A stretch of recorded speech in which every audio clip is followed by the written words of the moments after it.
All right, hello, hello. Good morning, everyone. Good morning. Good morning. Good morning. I think that we have actually pretty much finished all the main steps for the avatar.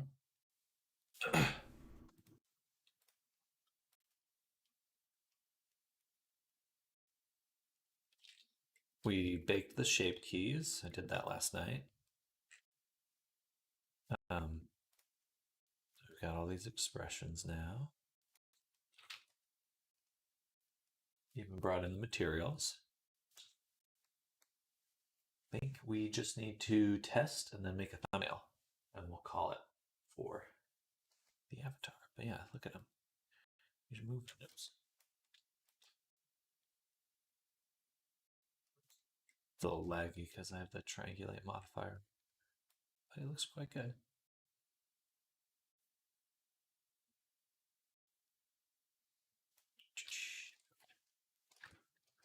So that, and we're just waiting on Unity to load right now. Where did we go?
Distract.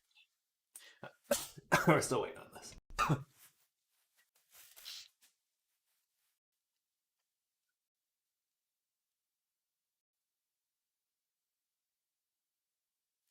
Hello, lurk. A grim lurk. Skull lurk.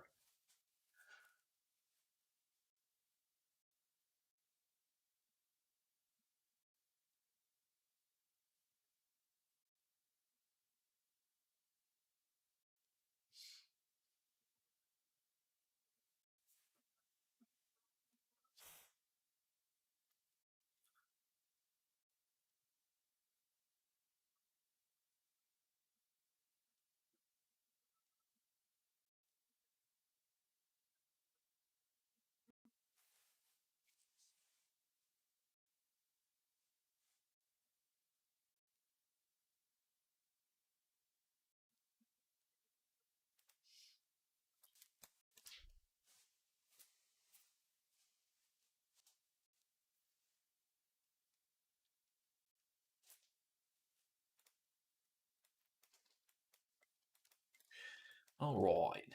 So, don't think we've uploaded it yet. Do that right now.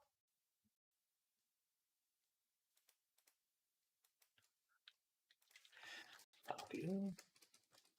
Private mission. Capture scene.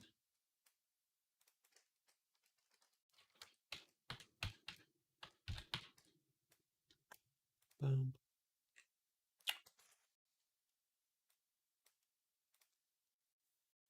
Auto-fix the textures. And then build and publish. More loading. More waiting on loading.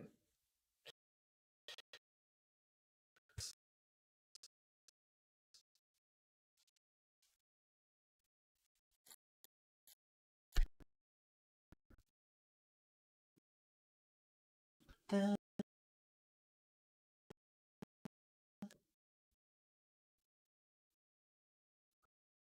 back.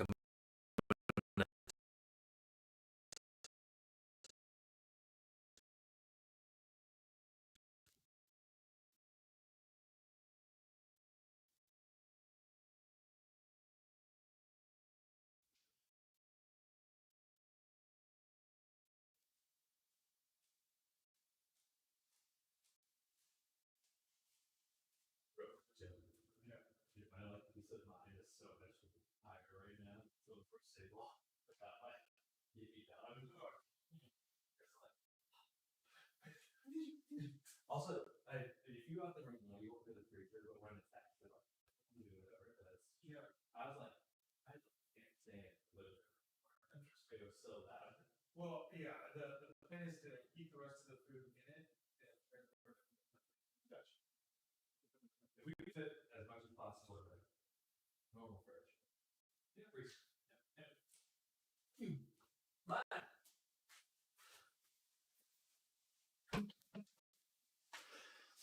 Do do do do.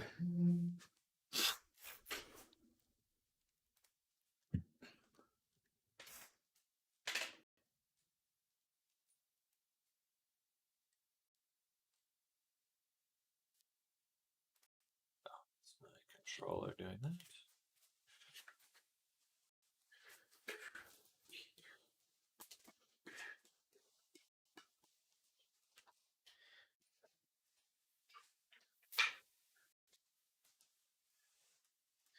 It's funny, sometimes virtual desktop connects immediately, other times it's just never connects. I don't get it. I don't get it. Get it.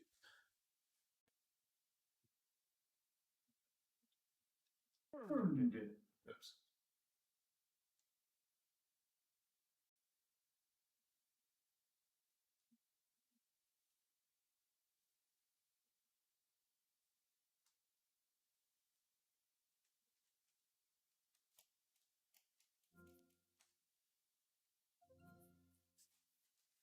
All right, can grab my coffee. Wave and done.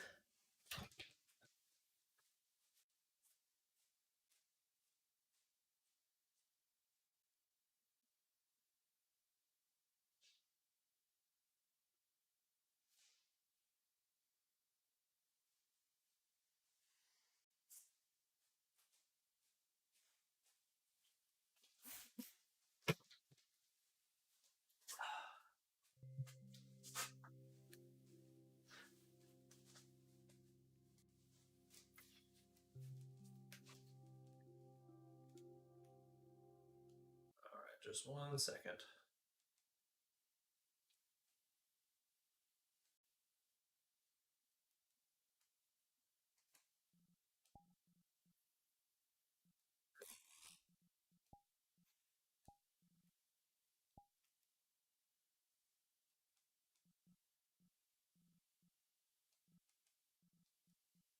All right, look at him. So good. Claws are definitely big. Maybe a little too big. It's good though. Oh, the floof came out really well. Just feel floof. Fan of the fingers though. To do some adjustment. Oh my god, I hate the fucking stick drift. Oops. Oh, my strap. The fucking stick drift. Please. Oh, I broke it.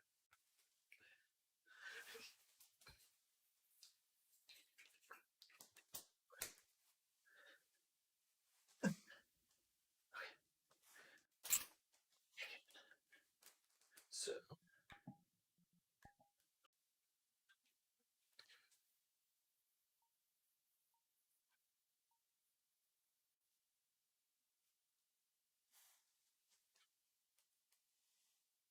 Shoulders. It's behaving really well. There's a little bit of clipping. Just a teensy amount of clipping on the shirt. I think that's pretty good though. This. back of the arms. Okay, that all looks quite good. No breaking.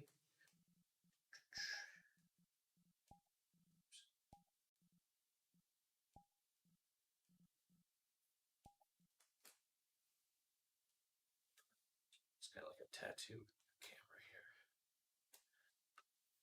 here. Arms look good. No noticeable clipping. Nice. Came out really well.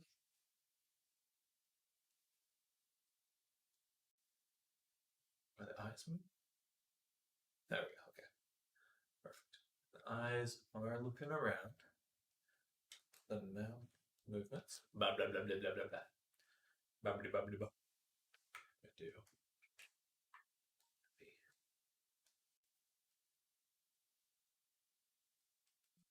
Blah blah blah blah blah blah. Yeah. It seems like the bell might hit the mouth pretty frequently. Maybe I'll move the bell down a little bit. Expressions look good though.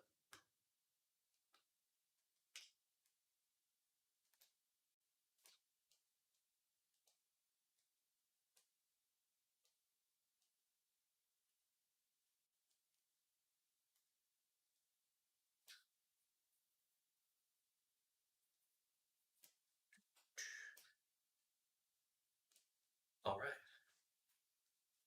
Yeah, I think I need to move the bell or make it smaller. It's fun that it's got physics though. All right, we got to check the button now.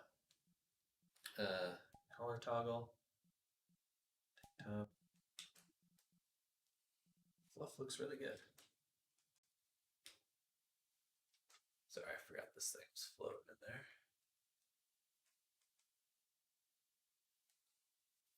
Arms look good. I don't remember how I put the shoulders together for this character because the shoulders came out really well here. All right, butt check. Oh, that's definitely broken. Something's very odd there. Oh, it's the thighs are rotating so much that they're coming up through butt. Not too much I can do about that. I just need to change the animation. All right. Anything else? I think so.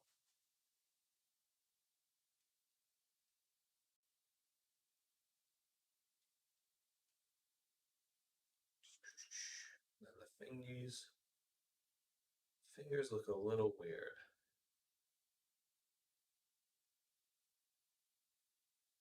I don't think they're bending enough. This top one isn't bending. And then I don't like the open hand gesture. So yeah, let's go in and make some custom hand gestures. Be good, but yeah, that's pretty much it. Nice. Oh. Wow. That came together quickly. Very exciting. Very exciting stuff. Bokuda.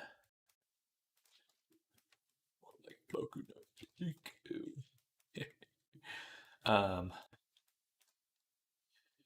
I think I can either make the bell a little bit smaller or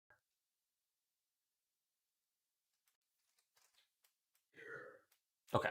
So let's list out what needed to change.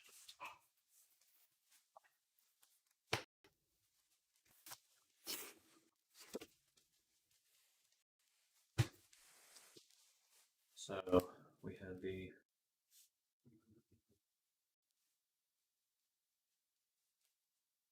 audio tweaks. We need to make the hands smaller.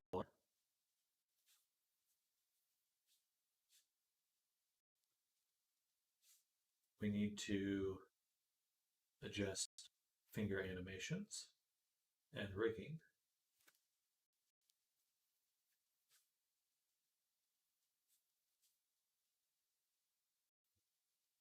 Then we need to tweak the bell size, and then additionally the crouching and prone animations.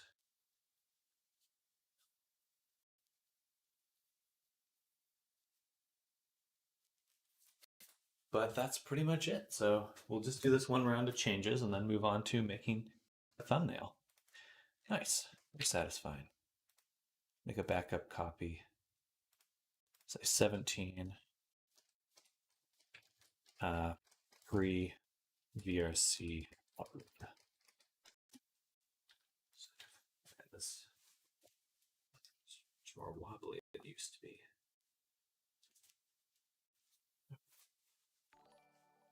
Christopher Eubanks, thank you for the subscription. Welcome to the stream. Hello. Thank you. Thank you for the subscription.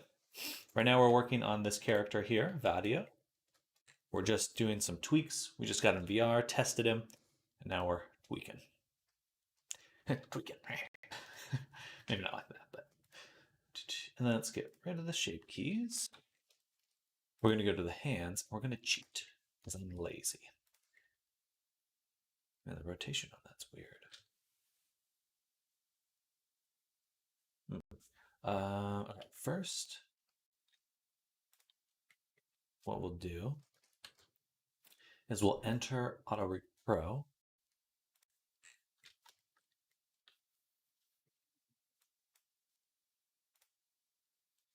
And this rotation is really odd. Turn on the axes view. And let's rotate the hand. Right about there. Okay, that should be good.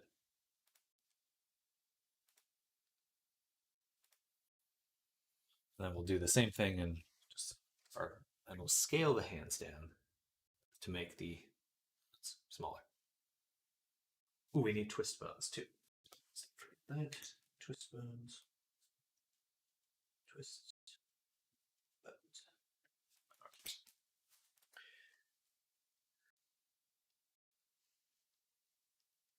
Okay, yeah, much better. Now the box actually matches. Hello, Video Vadio, welcome.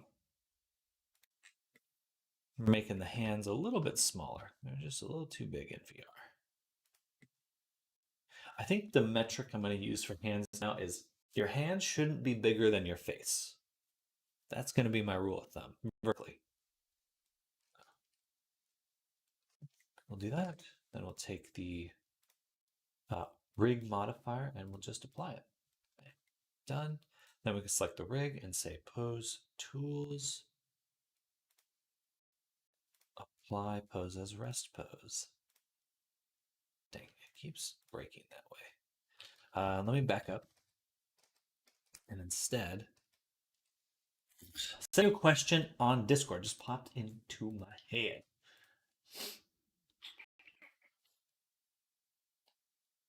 Just what's on top, is that going to be added separately? Going down the back of the head. Let me look at the reference.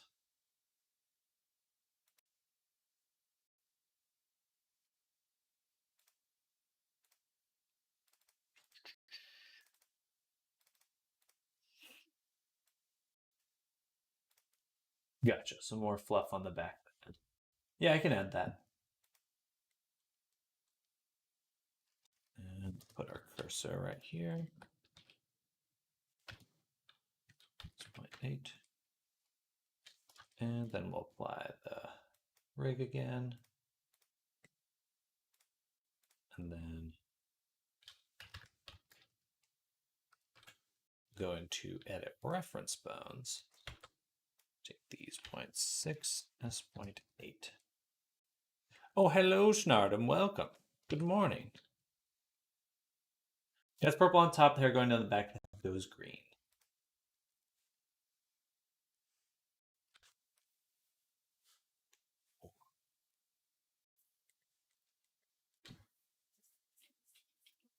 Okay, just the hand. Then I like to take a look at the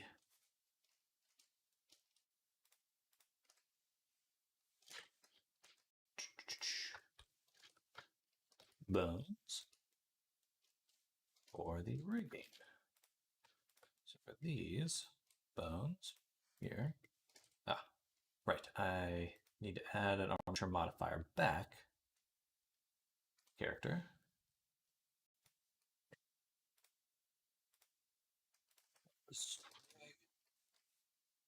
Then boom, boom, boom.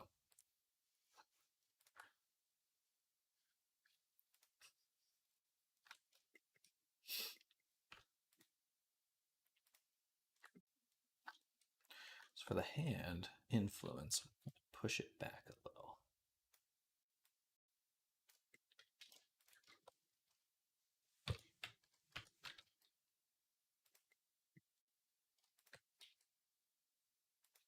Okay, they seem to bend a little bit more together-ish. Though I don't like the orientation. Let's go back one more time to edit reference bones. And we're going to adjust the roll of this top bone.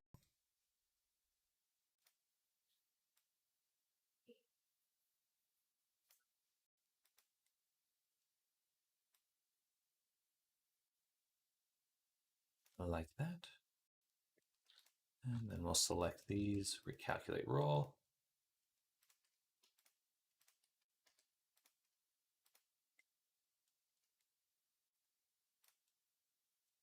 I think the thumb's okay. We'll take another look.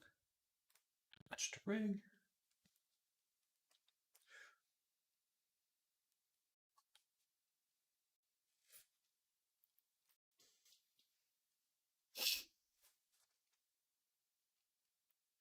Monitor just is wobbling so much. It's usually not this wobbly.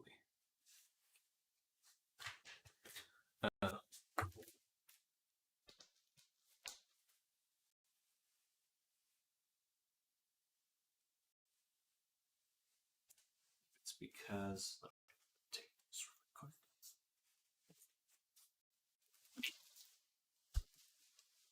Start down.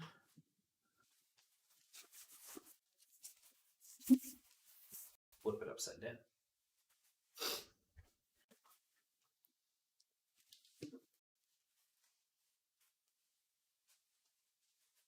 No, that's not as bad. It's still wobbling a bit, but okay, it's improved. Now, let's take a look at that rotation. Much better. This one still feels a little off. I want it to rotate. Oh, actually, that's not bad. And I can adjust it inside of Unity to make it perfect. Perfect. Okay. We adjusted the hands. And then for the bell, I'm going to make it a little bit smaller.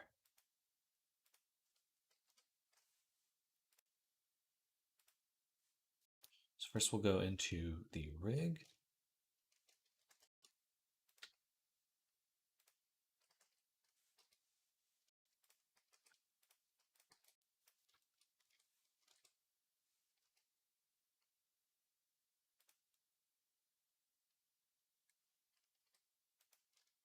All right, and then we'll take the clothing, apply this, and then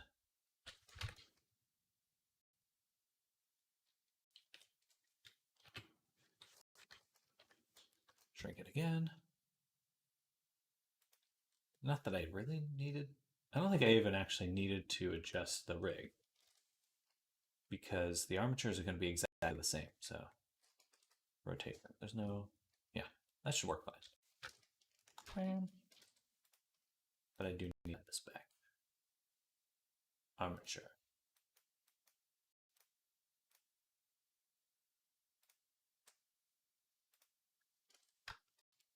Bam, bam. Okay, so the bell size has been adjusted. And then go export them. Well, maybe we should do first.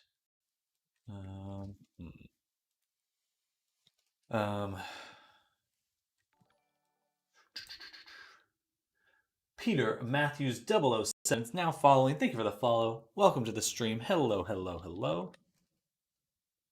We're working on this character here.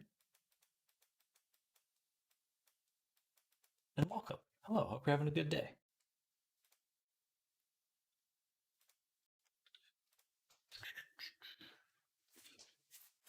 Greetings from Wisconsin. A Wisconsin greeting. Well, hello. I'm getting a little lost in the sauce here, but I do want to adjust the display as well. I guess that's in here. Phone, viewport display.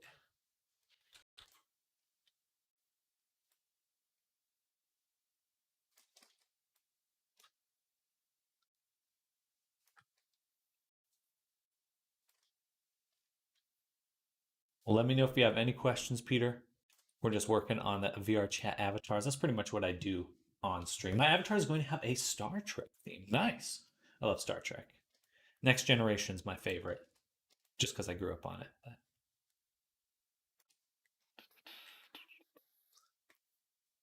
Though I haven't watched any of the latest Picard series, I was not as intrigued by that.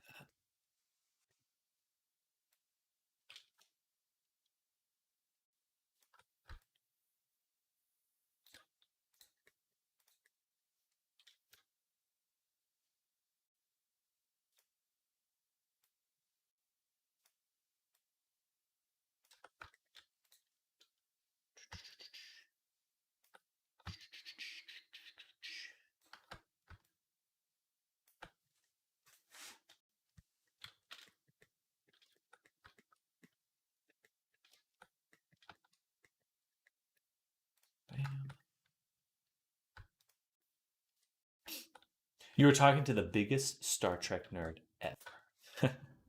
Well, welcome. Welcome, biggest Star Trek nerd.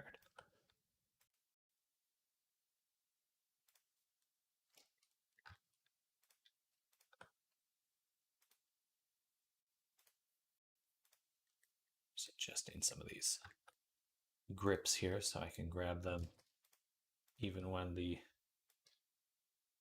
pose tool is off. Hard to grab otherwise.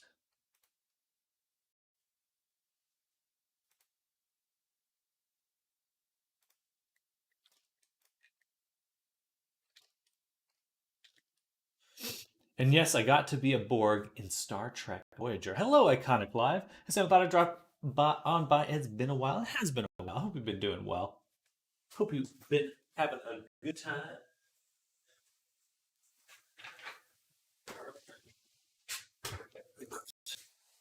Ooh. Do you mean that you were actually on the show as a Borg?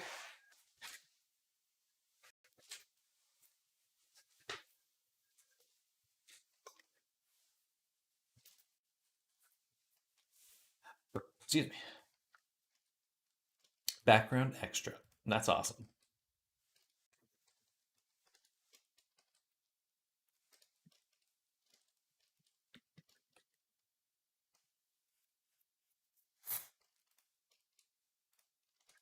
If I adjust this one, does it do it symmetrically?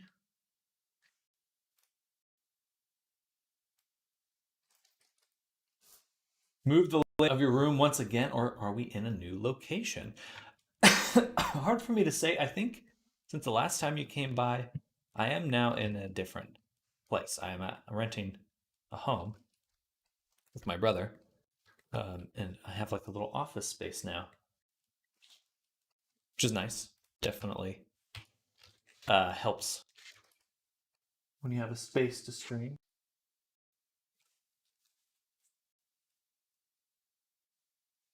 Okay, did I export this? No, I didn't export them now. I am.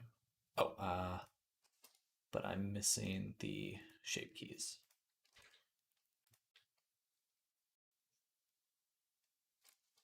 Bam.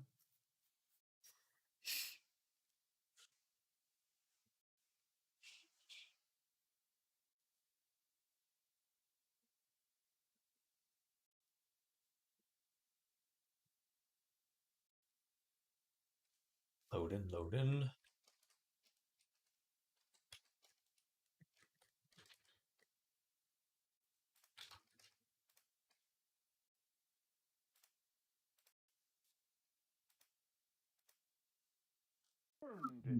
Sorry.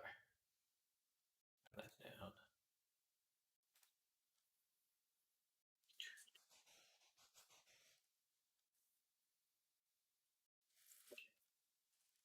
Oh.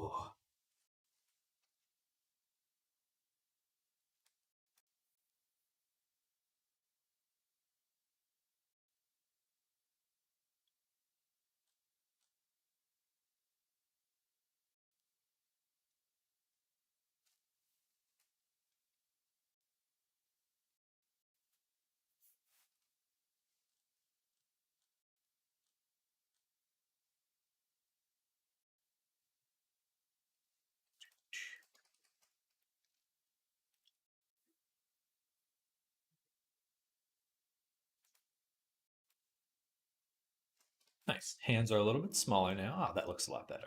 I like that. And then we'll adjust our FBX due to that.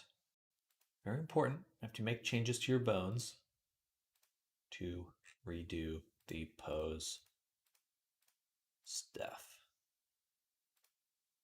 Fine. Very nice. If only my room and office were separate areas. Yeah, I do feel a little grateful my bed isn't behind me at the moment.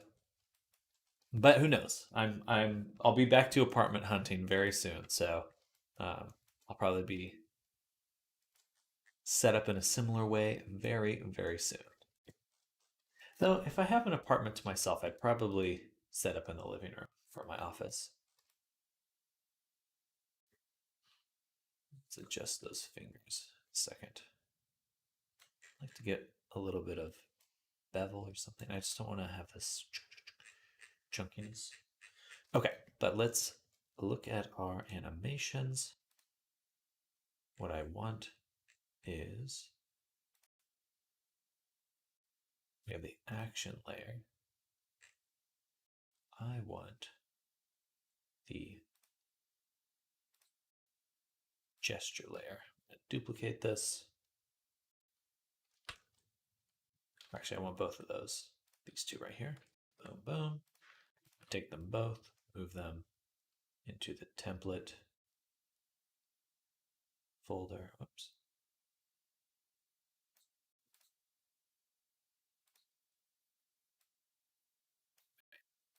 And we'll rename these. Template, gesture layer, and template, promotion layer. That way I just have them ready to go. Duplicate them again. Gesture, locomotion. Drag them down into Vadio. I've actually been learning how blending and the VR chat creator companion work. So after a year and a half, I finally have an understanding of what you're doing. Well, good. It's definitely feels very empowering to learn these things. It's like, I can do it. You've leveled up. Did that XP grind.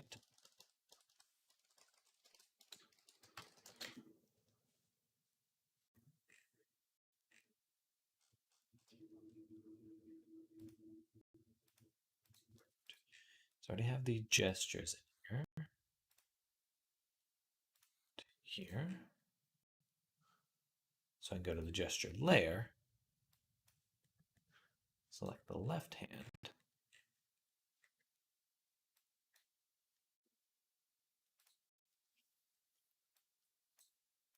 and begin to replace these.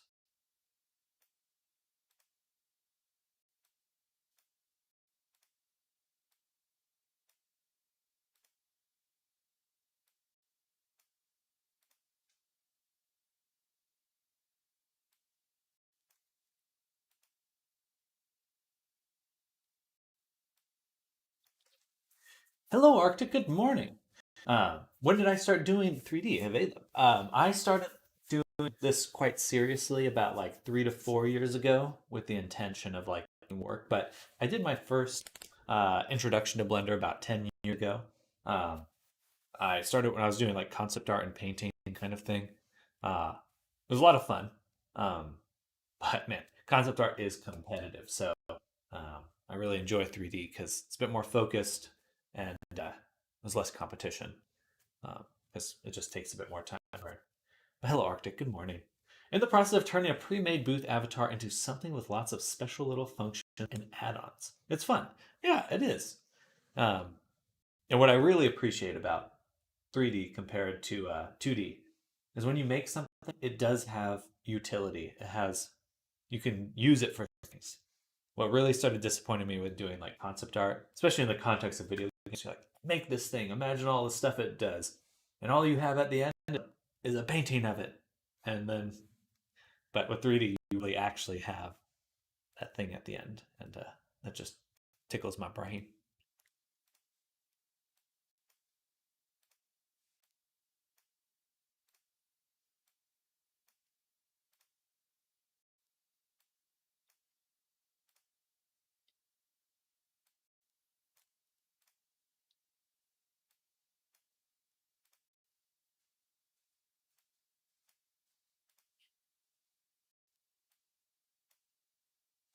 Manish Kumar, how you keep all things remembered. Right now, a lot of it's just like muscle memory. Just do it enough and get the muscle memory down. And then YouTube. YouTube. YouTube is really, if I don't know something, I try to find a tutorial for it. I'm still looking up tutorials all the time. That part of it never ends. It's exactly how I feel about drawing, honestly. Ooh, cool. I have the drawings now. Exactly. Exactly. Guess I'll put them somewhere, or like you make a character and you can do things with the character. You make animations. Um, Not to knock drawing. I love drawing. I love concept art. I've just found that um, I now really love 3D work. It's where my heart at. Heart. And go to Vadio. We're gonna pop open the avatar descriptor, play out the layers. But to answer your question, Manish, um, it's just taken a lot of time. It's taken me again about 3 to 4 years to really kind of go through the whole process enough that I feel comfortable getting back into it. This is why people like you are useful to me, Sam. I can always just show you something, give you some money, and all of a sudden my drawings are a thing and I own in 3D space. Good. I'm like a virtual blacksmith or costume character. Costume character. Tailor. A virtual tailor. That's probably a good one. On the subject of YouTube, if I do know something, I spend most of my time working on it and go like, this could be way easier, right? And end up on YouTube anyway. Yeah, a lot of, I end up with a lot of inefficiencies sometimes.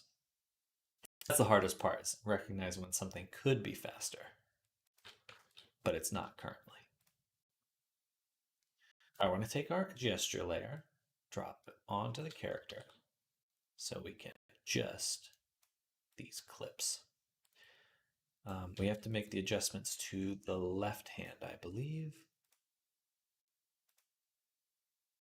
Because it's not, no, this one's mirrored. So we want to make the adjustments to the right hand because it's not mirrored. Okay, get the right hand. Hit record. And now we'd like to make a nice fist. This is a very goofy process, but it works. Actually, I mean, I could make them in under. Would it be faster? On the subject drawing, I'm finally getting back into character sheet planning after work hit me hard the past half year. Good, that's exciting.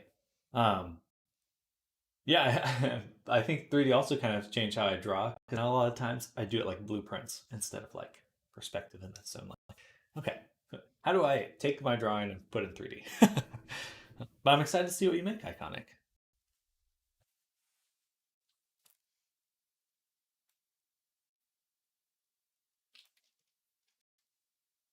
this is the right hand. This is the hand here.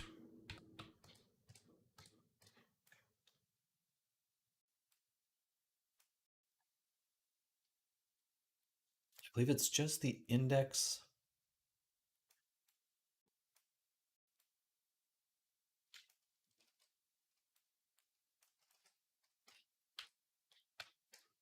and the pinky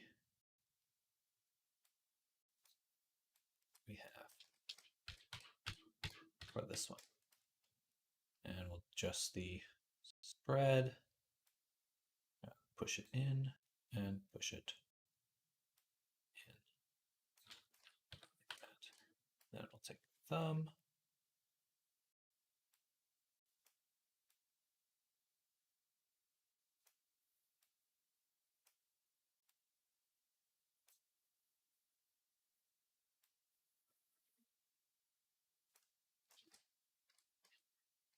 Fist. What's your thought on AI being utilized on the 3D industry? To be honest, I'm actually worried the majority of 3D artists might lose their job in the next decade.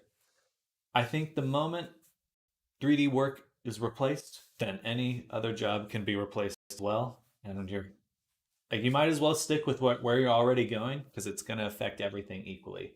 So I don't know if that alleviates your concern or or not, but like right now, there's a lot of focus on art and 3D work, but genuinely, it will eventually be affecting every industry.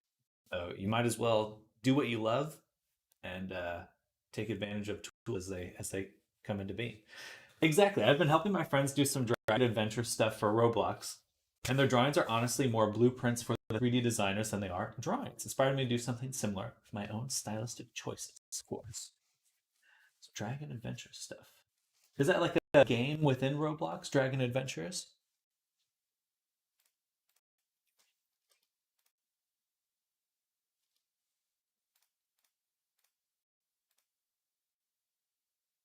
Why can't I see the other animations?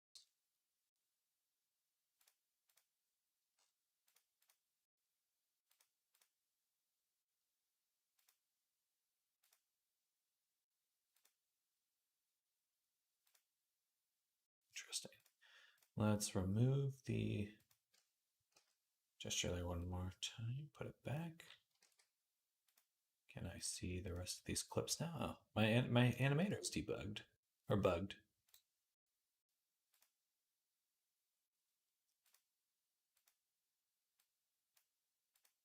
Oh, let's restart Unity really quick. Or I don't want to go one at a time. Interesting. I actually like manual work when it comes to 3D because there is that dopamine hit that I get at the end. Uh, I think that my hope with 3D is it comes for all the boring stuff first, right? Just all the tedium, like UV mapping and stuff. There's a lot of joy to be had there, but I do think the role of the artist in the face of these kinds of things is going to you'll be able to express a much bigger vision, um, a much more fully realized vision. Like the time it takes you to make one character, you could probably make two or three or 10, and a world and this and that. So I think I think in my mind, the ultimate form of like expression is probably like D&D, where you have a full world you're exploring and doing things in. And I think artists will eventually kind of like that, where they can create and interact with a full world at their that's like far off, but I think that's the direction it's going. Like artists will be fuse their visual creativity with their ability to make a world or something. Um, yeah, it's like how this world where you go around, collect, and hatch dragons. Like how to train a dragon with extra steps, boss fights, world exploration, guild wars, things like that. Oh, that's super cool. I like that. I'd love to see something like that in VR chat. Let's take our clips here, and I'm just going to drag them out. Let's see if I have access to them now. I don't. I don't. If I take my FX layer and drop it here, I haven't installed those. What about if I put these here? just doesn't like these clips. Funny. Never had that problem before.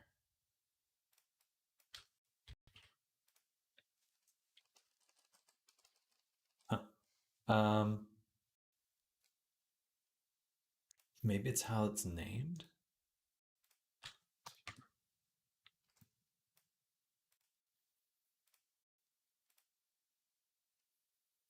Yes, it is. It's these underscores in here.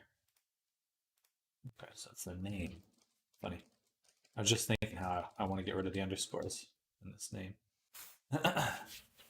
But yeah, I certainly am paying very close attention to how 3D is working. There was like a model that came out recently from Luma AI where you can provide a text prompt and it will generate a 3D model for you, including with like quad topology.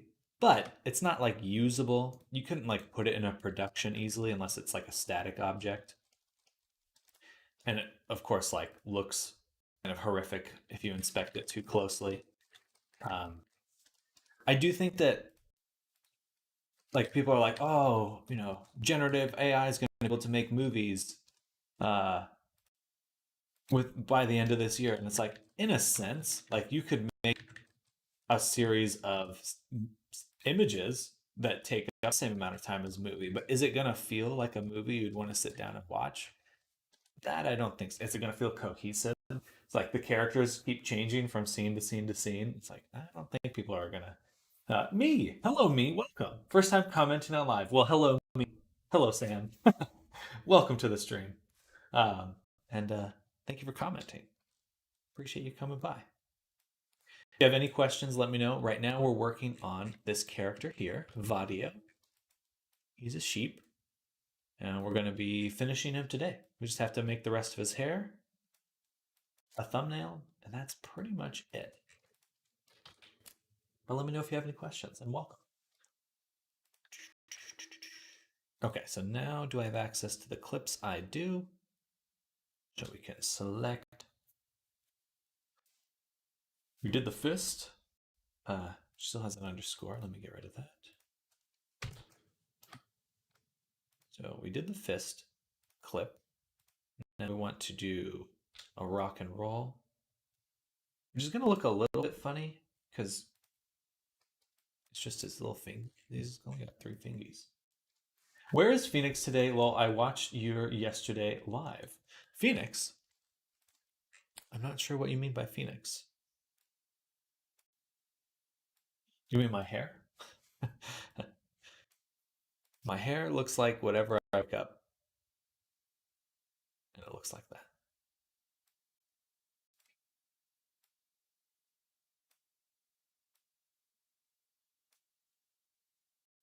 And for our main finger, index, left, right index, right hand, little index. There we go. We'll say 1, 1. No, that one doesn't matter, but we'll do it anyway. And then little 1 and 1. And then we'll do stretched.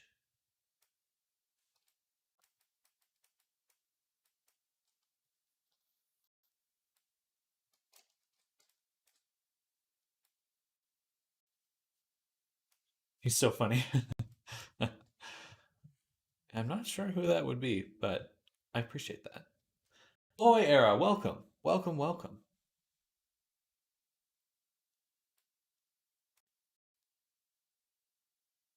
Say 0.5. And little 0.5. I want it to look a little bit more like a rock gesture, because it's supposed to be this gesture. But he only has 3 fingers, so, or 2 fingers and a thumb. So I have to figure out a kind of different way to do it.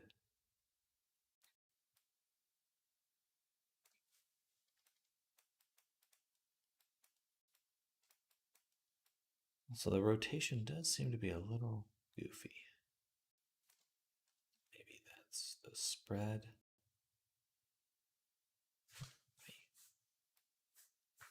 That's better. Lol, M famous mom. I'm famous. We're getting there. Soon I'll be a household name. You know, people will look back on their lives and go,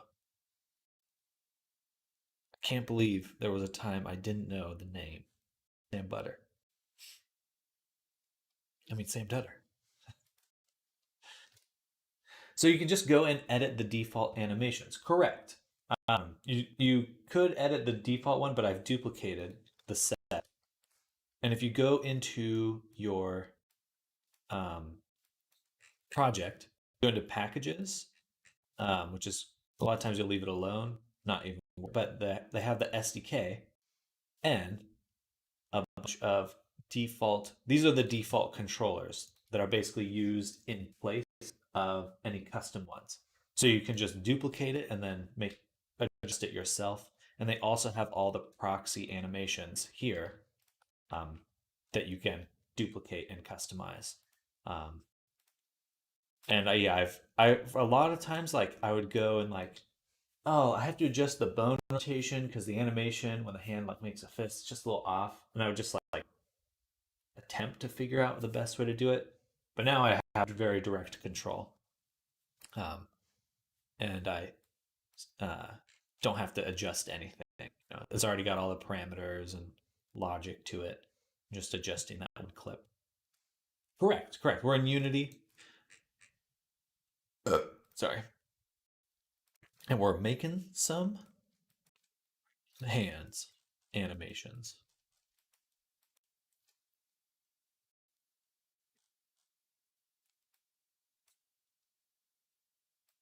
I'm actually just going to do this. That makes it a little bit easier to deal with.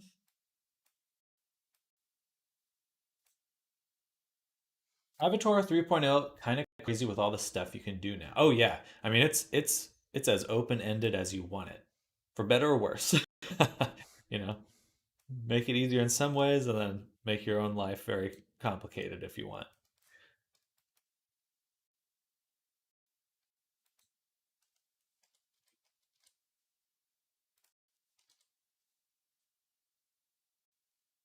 Is there a special spot to plug them in? As I assume you don't put them in the same place as the gesture emote triggers are, if that makes sense. It is a little bit different. A lot of times people use their FX layer, but in your VR chat avatar descriptor, you do have a gesture layer. Sometimes people will put it in the FX layer, but you have a gesture layer. And then I've put in that custom animator. And all I've done is gone into the animator here and just swapped them. Boom, boom, boom, boom. You'll notice that the mask here on the animator layer is for the hands. So it is just constraining any animation you put it. It'll only affect the hands. Can I move this up? No. And then little stretch negative one.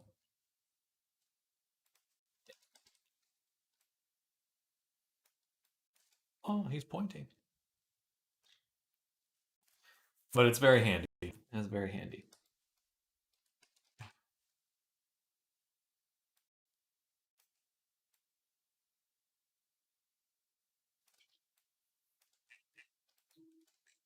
A lot of times I was just so set on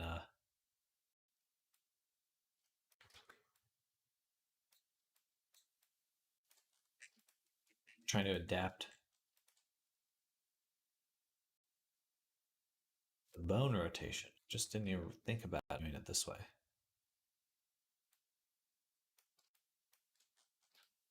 Okay. Ah, I see. Pun not intended. Hello, Ebonhorn. Yeah, I tend to pun even when I don't mean to. It's built in. It's a built-in instinct. The peace gesture is going to look exactly the same as the rock and roll gesture.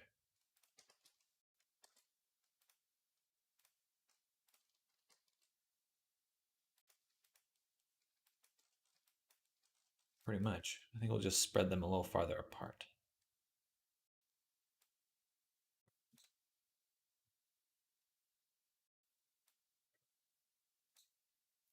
rotate this one up.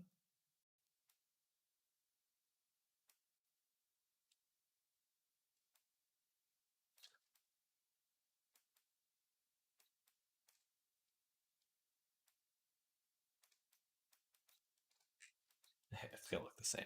All right, well, we'll live with that one. Open, chord, index 0, 0, 0, little 0, 0, 0, 0, and 0. I guess it's the other way. Should I make it 1, 1, and 1, 1.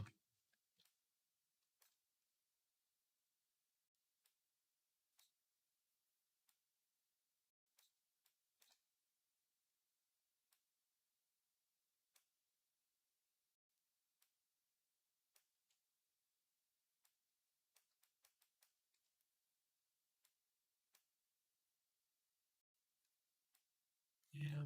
Okay, that looks good.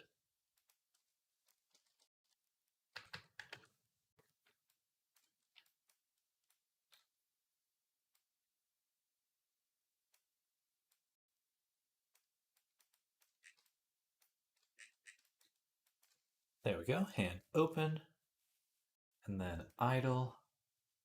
This one's probably fine for the idle one.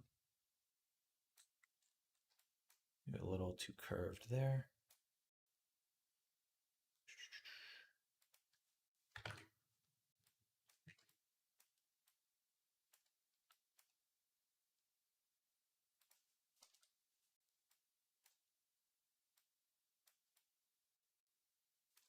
That feels nicer. Okay. And then gun, which will actually copy from point. So take this, copy, go to gun, paste. So we've got that. Then all we need to do is take the thumb,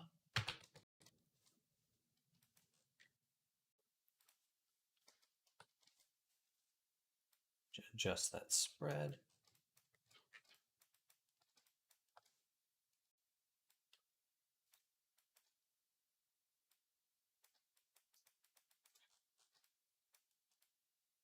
Stick them up.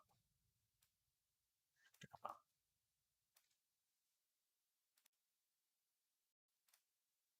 Okay, that should be all of them. Let's go ahead and test them out. To do that, we will simply remove our animator from the character here. Then we have our emulator enabled. All we really need to do is hit play.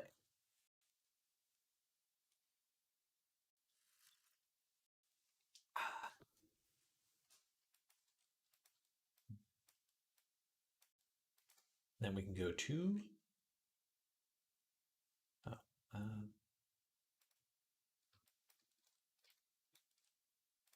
here, take the gesture left index. Much better, much more natural. All right, that looks great. Okay, we still have a few more animations to adjust. So we're also going to tweak the locomotion because it doesn't look too great. So back down to our packages, we're going to go to proxy anims, and I believe on the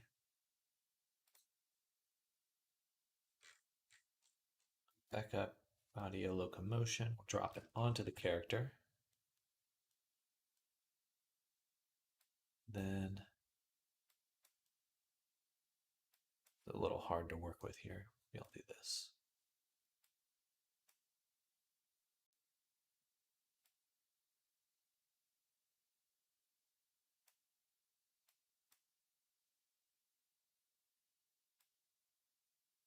It's goofy.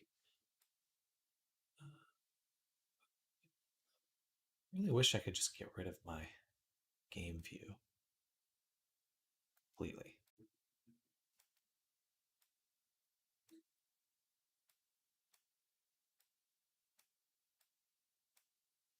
Something like that. So for our crouching, these are the ones we want to adjust, and they're all proxy crouch. And we also have Kamari, but we'll replace that. So go down here, proxy crouch. I'm going to duplicate all these anims, go up into my template.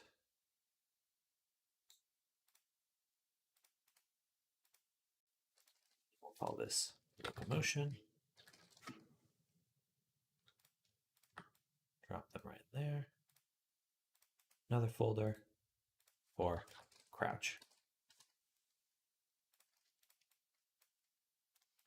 Make one more folder for, I believe it's prone. Back out here, prone, or low. Low, proxy low. And we'll just leave it as prone. It's a little more descriptive. So low, that's all of those ones. Low, low, low, low, low.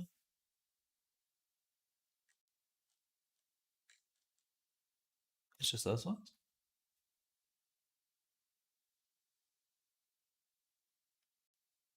Okay, they're mirrored. There's only actually a few animations in here. Smart. Okay. Because they've mirrored the left and right sides.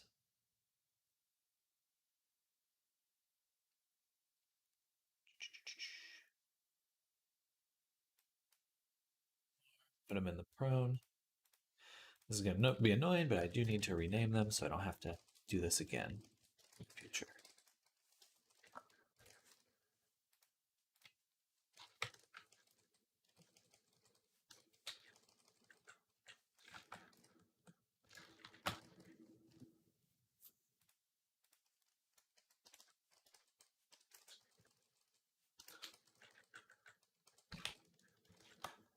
Bam.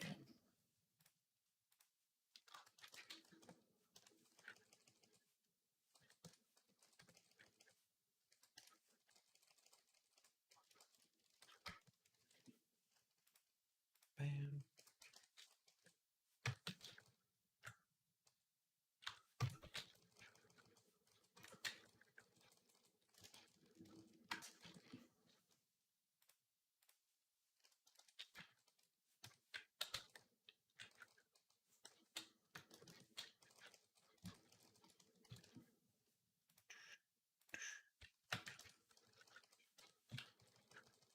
Bam, bam, bam. Okay.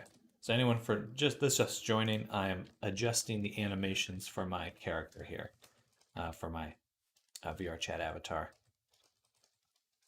so that it looks a little bit more natural.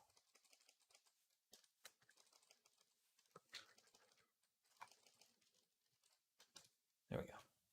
All right, now we have all these templates. Go ahead and duplicate them, move them down into Vadio.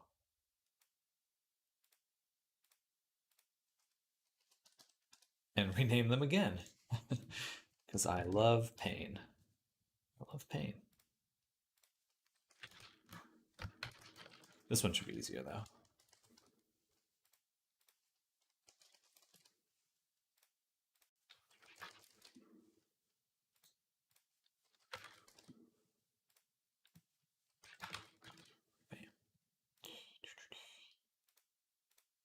Does working in Unity eventually turn you into a masochist?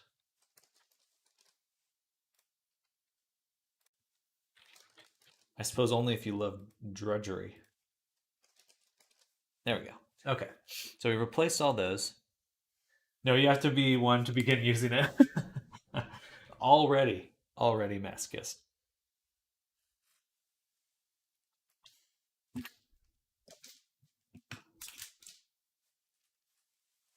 You must be in this level of pain to ride the ride.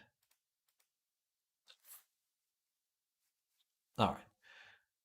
So we have the character now, locomotion.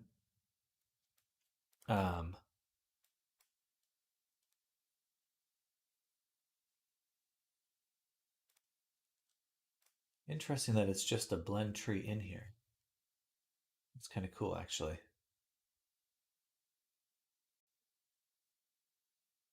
I actually have to be careful. So we actually need those blend trees too.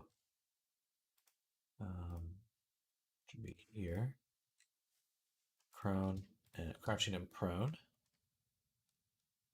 Fucking standing, might as well. All right, so duplicate those. Move them up again. Faster.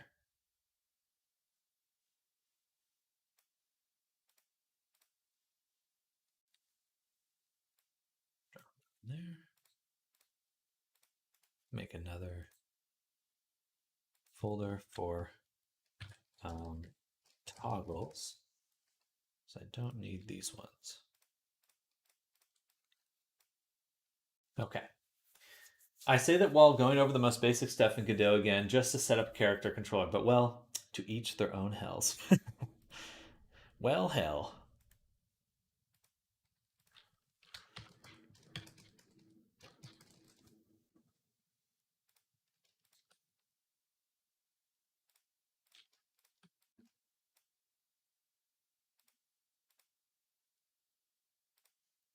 Just going to take the locomotion one up here again into this folder.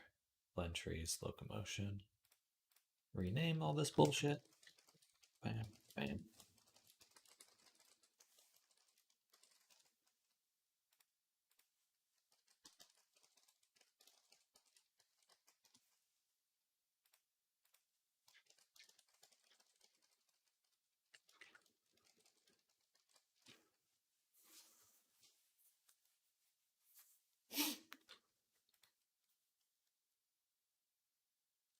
Then duplicate it again.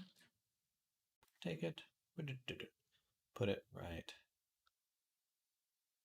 here. Here.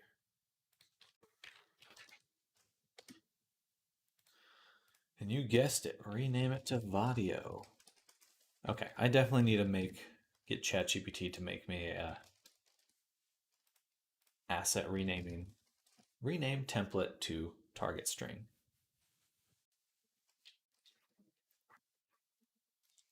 Tommy, hello. I once heard there were 9 levels of hell, and that person actually referring to computer software? Most likely. Digi Dante. Time to stand up now. Time to stand up. Everyone stand up. Everyone stand up.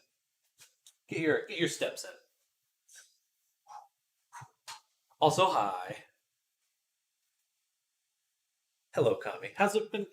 You've been a while since we've seen each other. Or sure, there's only 9 levels because people who invent things like Malbolge try to invent new layers. I'd say Malbolge. What is Malbolge? Programming language that is known for extremely difficult to read code and intricate syntax. Oh, so purposefully obfuscated.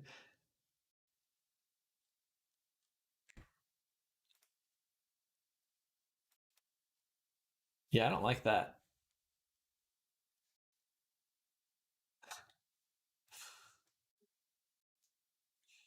We're making new levels all the time. Basically impossible for a human to write, if I'm not mistaken. Certainly, they would want to die if they were doing it that way. Excuse me. Sorry to sniffle.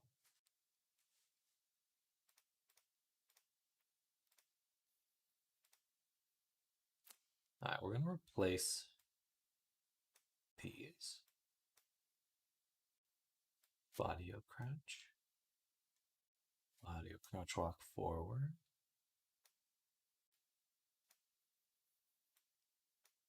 Audio crouch walk right. Audio crouch walk right 45.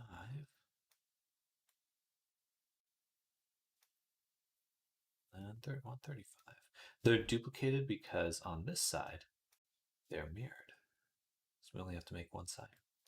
It's very smart. And then Vadio prone.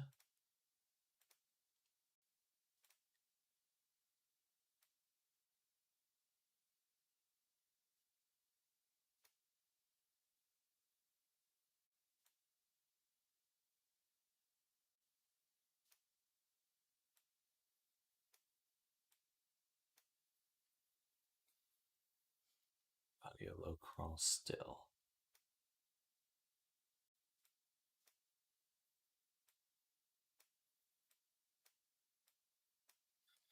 All right.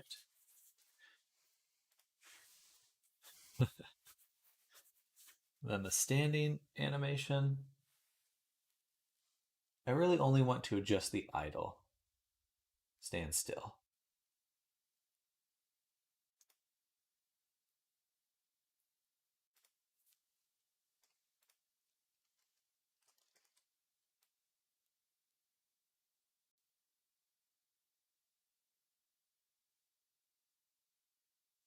Which we'll also put in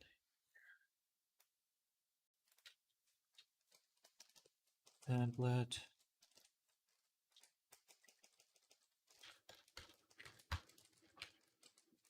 Actually, sorry, into here. Back down. Animations.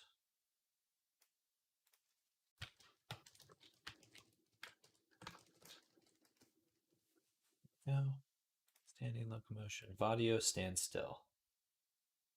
Proxy stand still. Okay. Whew. Here we go. Now we're in the Vadio locomotion controller, and we're going to replace these with our Vadio. So boom, crouching, boom, standing.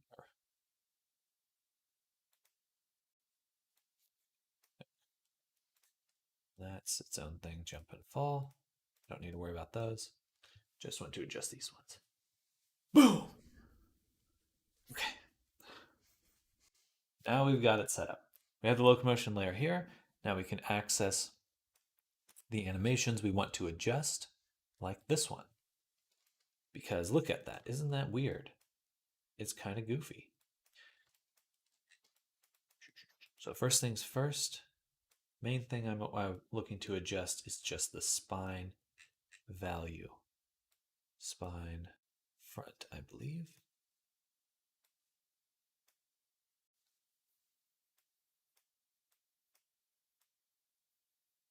This one right here. Like that. Just really would like to have the spine be curved.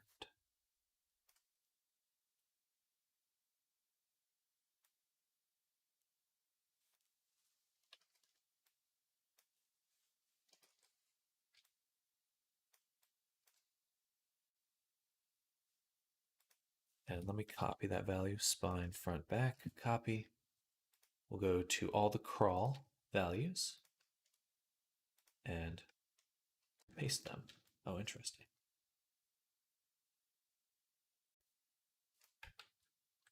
I mean, that's not bad. Okay, we'll just do this, the standing still one then. Let's go to, oh, this is the low crawl. I meant to adjust the crouch.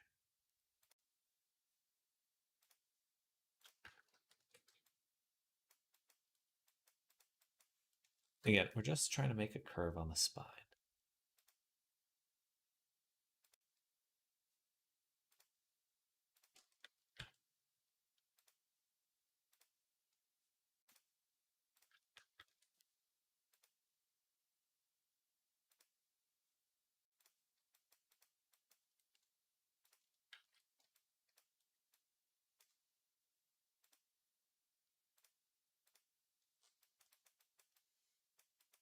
What's interesting is they're just a pose.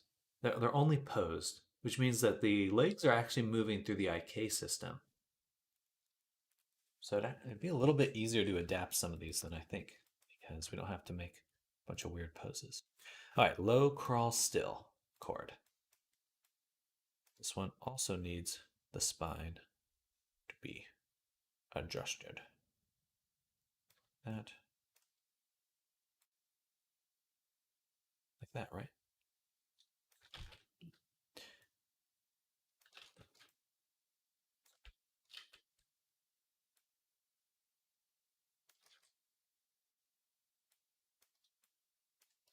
That one I'll leave alone for right now. No, I take it back. Adjust it.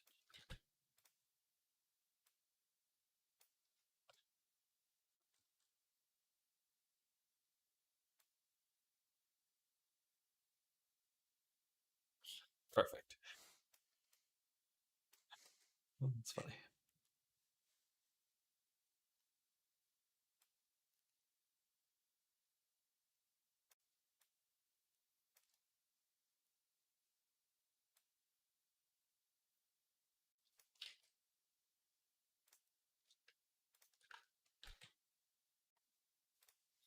All right, let's do that. Okay. Dark Dragon. I think this might be the first time YouTube has autoplayed me to a live stream. Also, hello. Hello to you as well, Dark Dragon. Welcome, welcome. And good YouTube sending you the right direction. Right now we're adjusting some animations for this VR chat character we've created. We're just trying to get them working correctly. I'm going to turn off the emulator. Hit play here.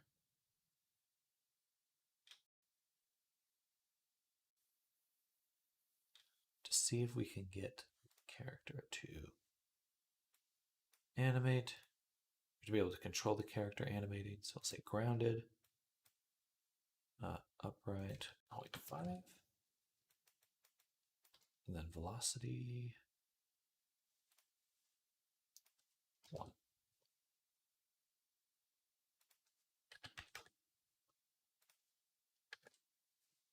Hmm. 0. Okay, that's better. At the very least, it will be an improvement on what we had.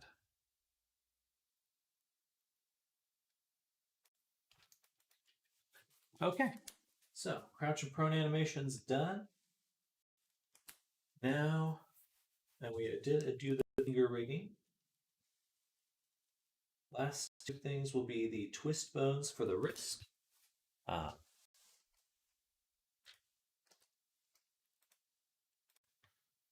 So we want to go down into the character hierarchy. We can move this all over to the side. So go down into the character hierarchy, spine, arms, way down to the hand and forearm twist. Here we'll add a rotation constraint. That's only for the Y value. Drop in the hand. Set this to 0.5. Let's say activate. Now we can adjust the hand and the wrist won't break as easily. Just a comparison. This is it off. See how it's twisting like that? And then this is it on.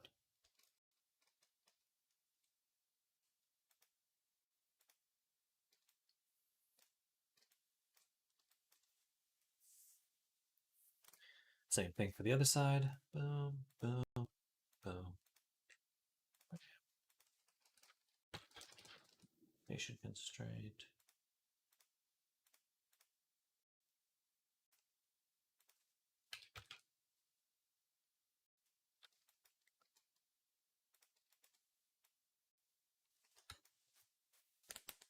Okay, twist bones done. Now, time for the hair. So we have to go back and we're going to edit the hair character. What's the best way to do that?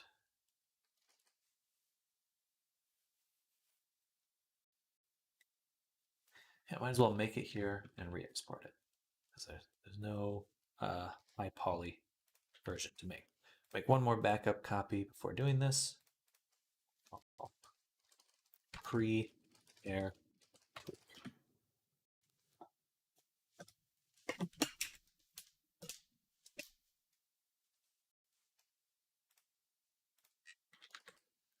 select the body, deselect everything, grab the hair via material, and pop it off. All right. Then we need more hair, basically.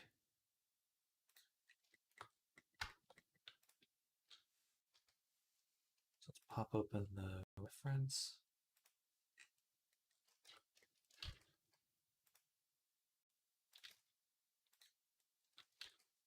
Doop, doop, doop.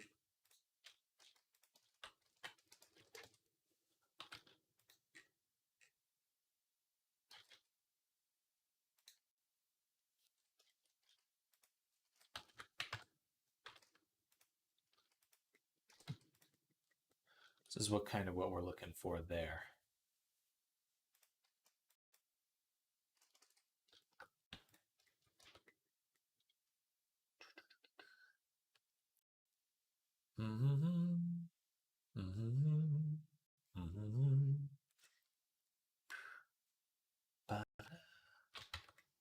Banana, banana.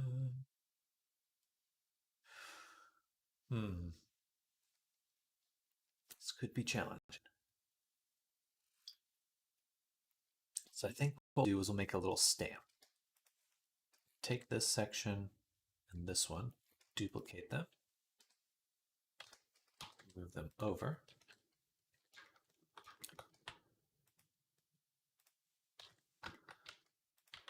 And we'll make basically like a little cluster of them.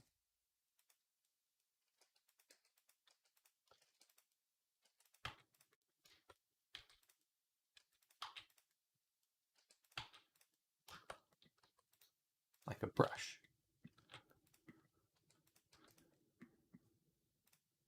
Maybe, let's try that for now. Take these ones, separate them just so we have our own little object. And then we're gonna just kind of fill in the rest of the hair this way.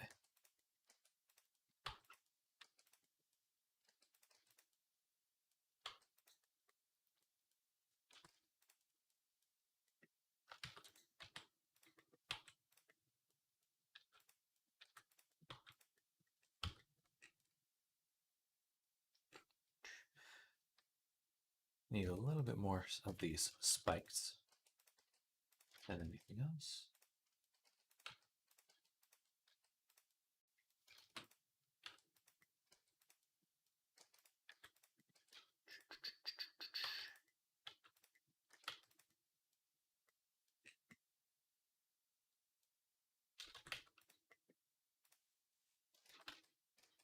I'll have to make it just slightly different than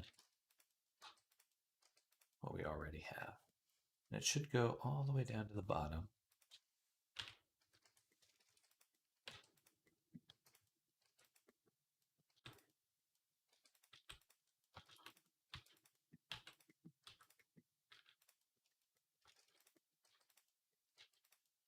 Floof!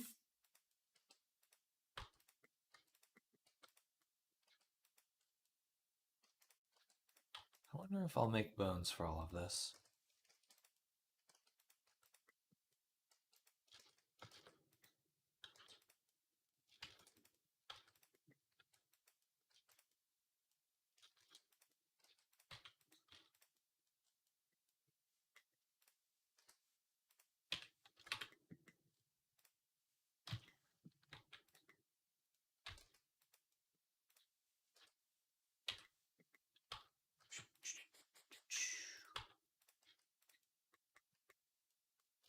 One more up here.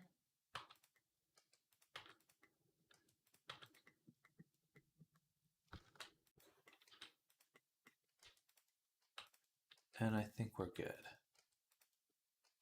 with these ones, these little tufts. I want to make the ones towards the edges a little bit smaller.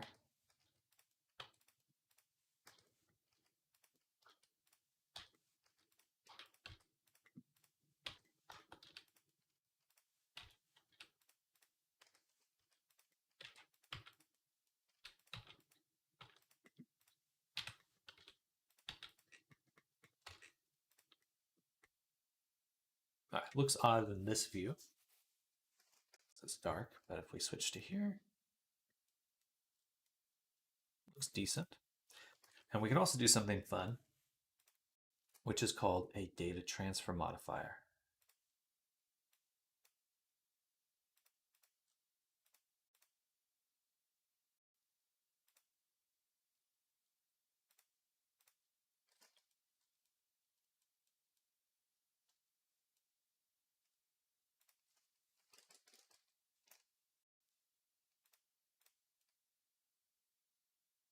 That didn't really help. I'm okay with that. We just need a few more spikes and curls in there. Good.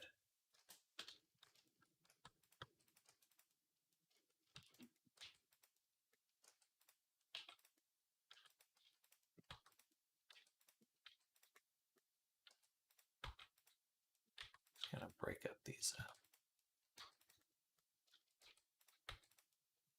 How regular it looks.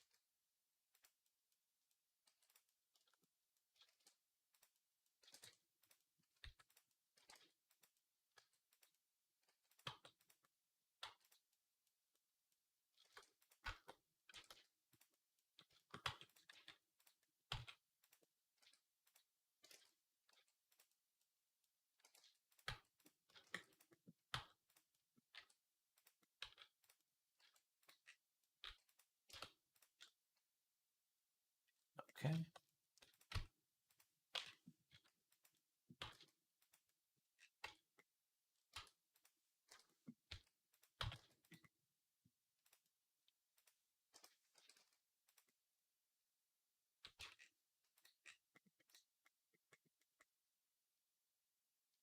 Nice.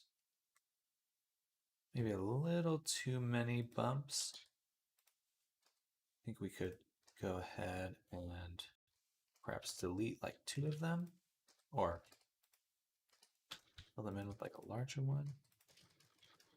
Maybe these ones. Oh, that's not bad. Feels fluffy. It just feels a little bit different than the top. A lot of that has to do with the color, though. No, and the shapes. It's just a different amount of them.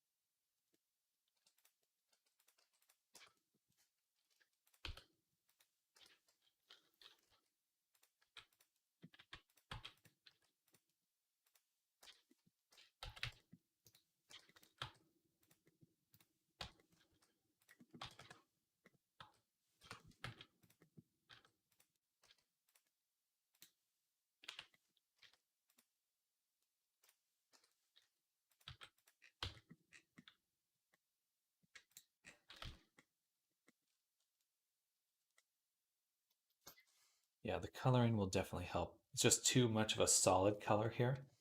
We'll want it to look soft like that, but that's something we'll have to adjust outside of this. Okay, a few more spikes on the bottom, and then we'll jump into substance.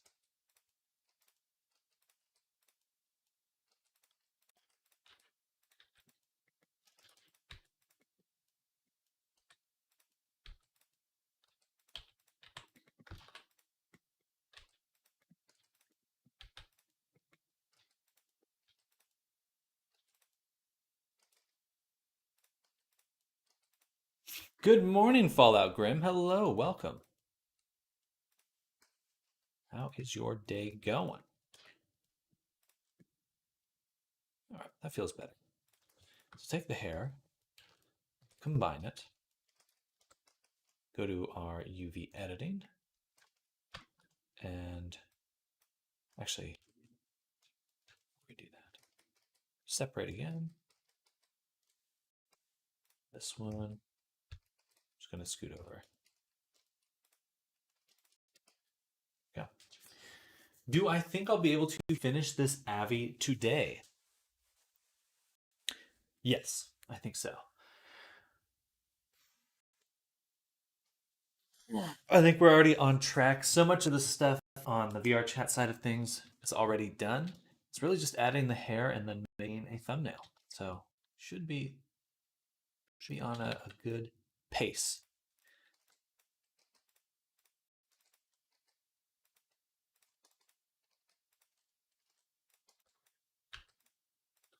Take these and I'm going to cheat.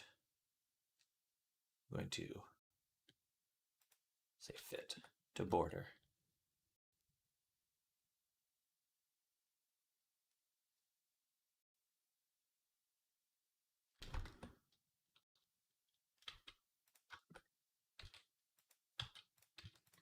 And we'll put this right here. It's on the corner. We'll actually go to UV Pack Master. That doesn't matter. Well, yeah, block overlap, block groups, and we'll send this to this group. I'm just pretty curious how the end result will look. So this is the look of what the character will look like in VR chat. It's kind of the final result, so to say. It looks really good. Very pleased with how it came out. So we've already done pretty much the texturing. Put all the texturing.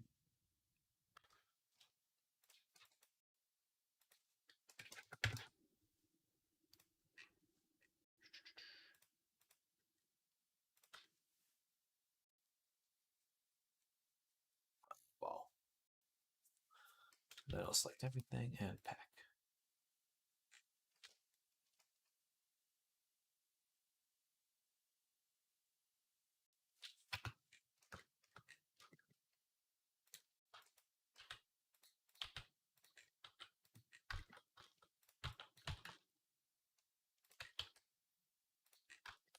There we go.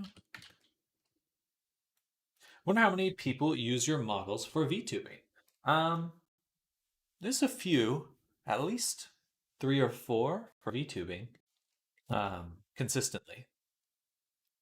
I've more for VTubing, but I think some people get VTubers made, but they aren't necessarily looking to be VTubers.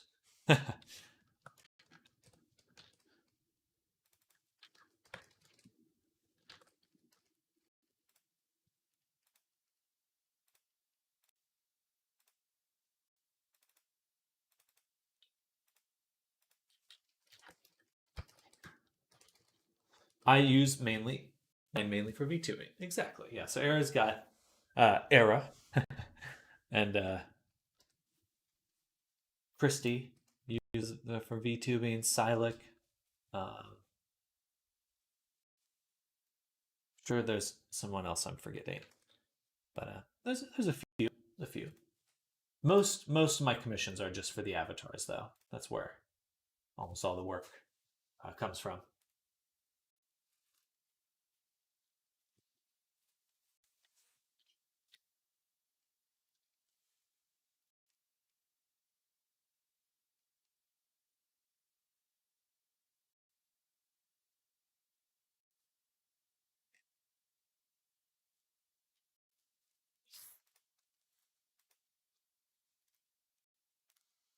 And I have the hair there, but I think we'll go ahead and go into Subs Painter Hair, and we'll just duplicate this file right now. See, bam, V2, and open that up. Was wondering because I was talking to another creator about you, and I've never seen avatars like yours in publics ever, i.e., full custom avatars. Well, there's a few reasons for that. First is there's just a lot of people in VR chat. But secondly, a lot of people, if they have a personal avatar, they're most likely will avoid using it in public, in like a public lobby, if they're wary of getting ripped or something like that. And at the same time, like there are a ton of kit bashing. Like people are making custom versions. They just use very similar avatars or they share bases between each other. Um, so you'll see what may look like very much the similar avatars. Like people have made tons of variations of just using that base or something. Um,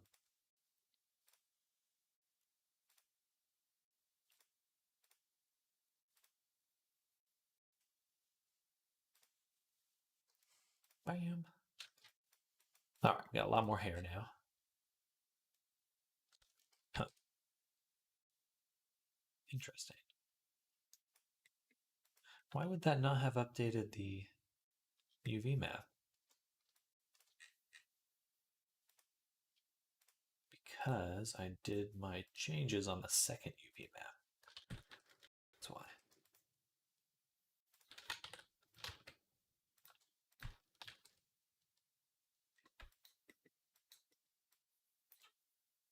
Avatar theft is an issue. I won't even go into public instances. Yeah, many of my clients really only it's like the avatars, not only the avatars that um,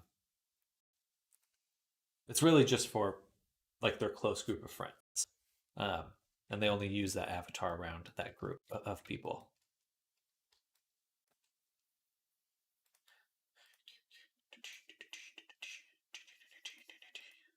It'll be interesting to see if VR chat ever comes out with some sort of way to address ripping. Um, maybe potentially, but certainly they'll need something.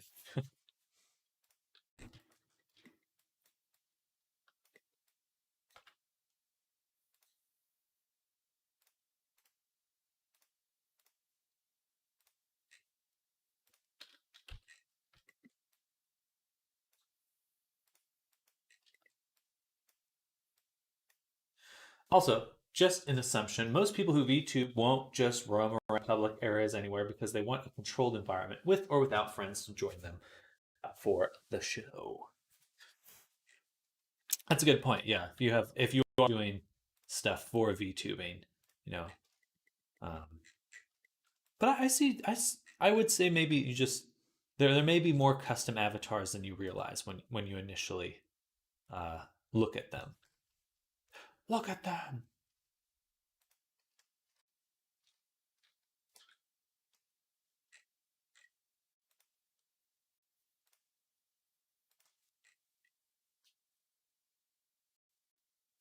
Though certainly people love being meme avatars. But if you go to like a dance world, I think you will see a lot more custom avatars. Um, but if you're just in the black cat, you're just going to see 100% meme avatars. I guess I can understand it, but I could never not go into Publix and not without my custom avatars. If they were ripped, that sucks, but it's something very special to me, and I'll wear it everywhere. Won't allow the rippers to take away my enjoyment. Power to. I think you know certainly there is a lot to be said for making and wearing avatars that are for you, that you made for yourself, and that you to wear because they're yours.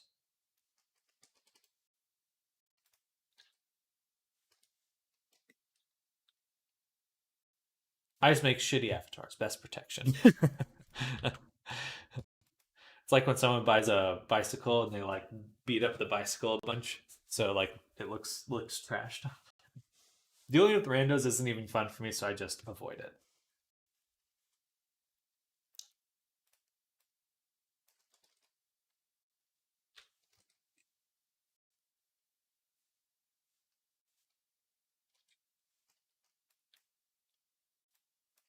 I can wear them.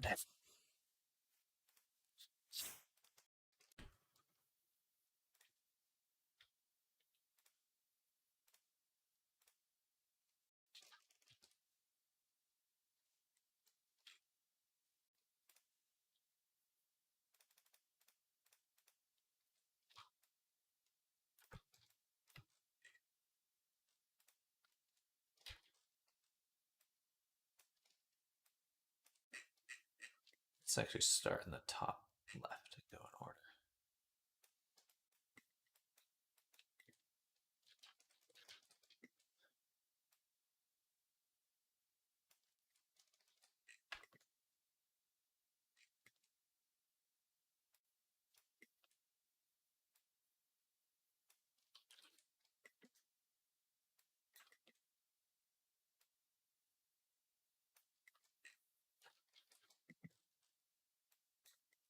Oh, I love randos. I spent 6K hours in VRC, and I'm in VRC for socializing. I love meeting new people every single day. Certainly, that is what VR chat facilitates. I feel a little bad because a lot of times I'm just like, I don't spend that much time. I'll like friend people, and then I never really hop back in, so to say. Um, but it certainly can be freaking hilarious uh, in VR chat. There's very few games that can be so much fun in such a short, condensed amount of time.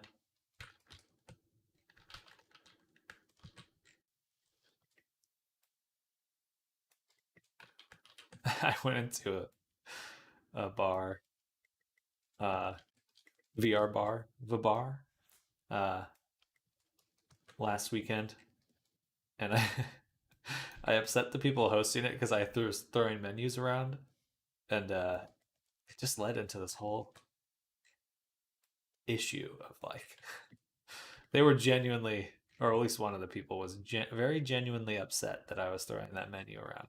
I felt a little bad, but also it was very funny.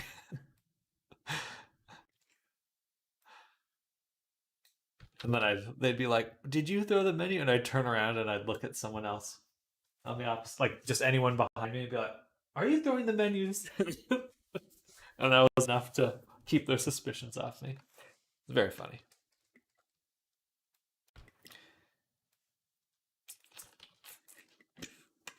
First time I saw a live bouncer for a VR bar, though. That was interesting. Or, I mean, they were just verifying if people were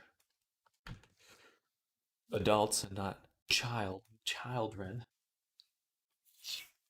I'm a little biased, but visitors can be a little on the social side. That's why I pretty much only do the great pug or furry hangout. Gotcha.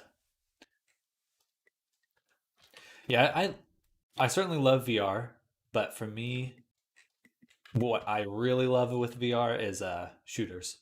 Like that's what gets me going and gets me in VR very consistently. It's like I love VR chat. I love the creativity there, but what compels me is like being able to murder people. Like John Wick. It's so much fun.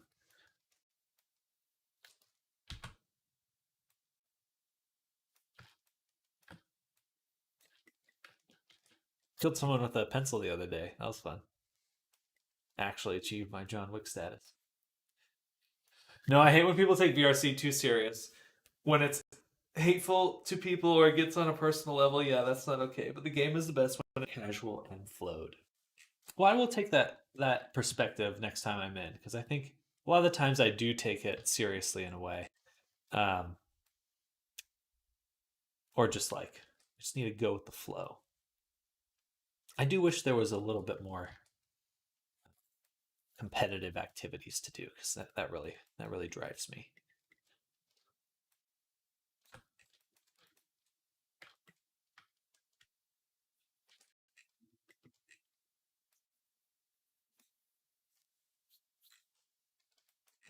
Okay, so we have some of these masked out.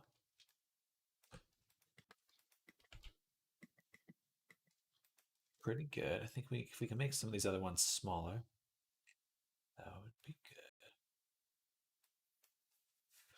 How do bounders even work in VR? They just ask like a bunch of questions to kind of guess to people. I think it's just to have a person verify that the people entering are actually adults.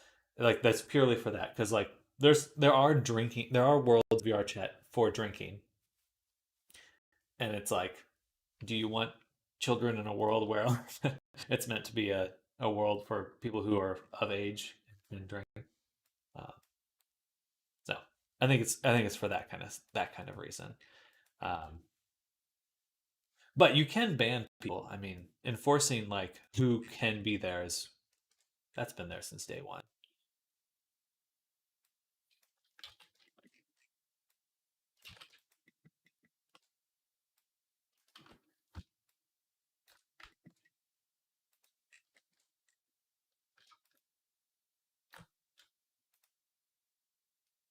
I haven't had pleasant experiences in public mode. Only tried a few times, but the other times I found myself surrounded by randos, intentionally annoying was just kind of gross. Oh yeah, I mean, it is the internet. I like you're like that kind of chaos, or you don't. But it is kind of like wading physically into the YouTube comment section.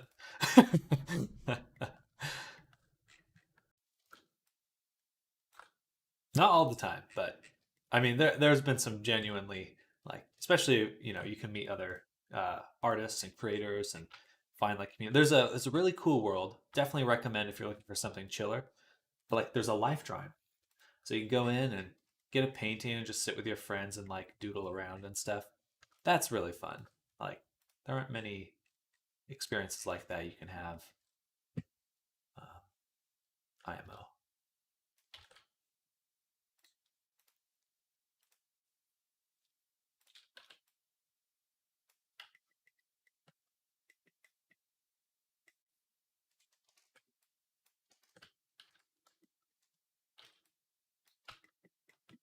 Trying to find this one in particular.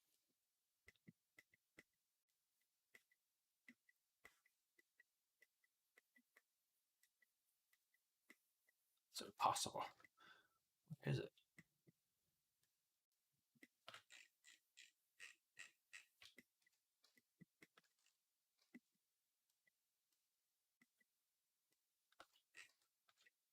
Huh. I'm really struggling to find this. Show this one to me.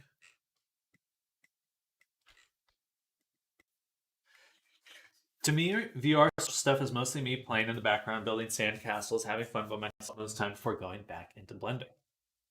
I'd rather be hanging out with friends so we go places and hang out as if we were in the same room. Absolutely. I, I, you may like Resonate a lot more, both you and Snardom. Um, both Snardom here.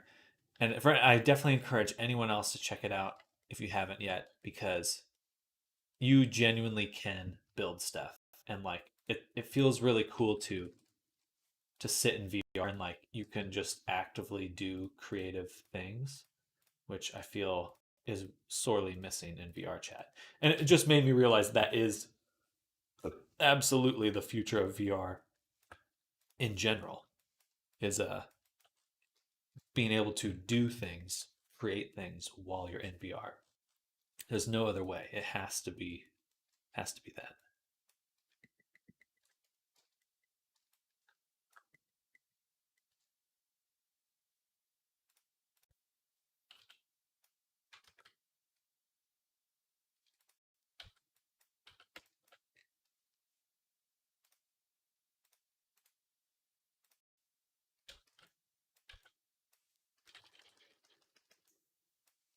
Why are these so hard to find?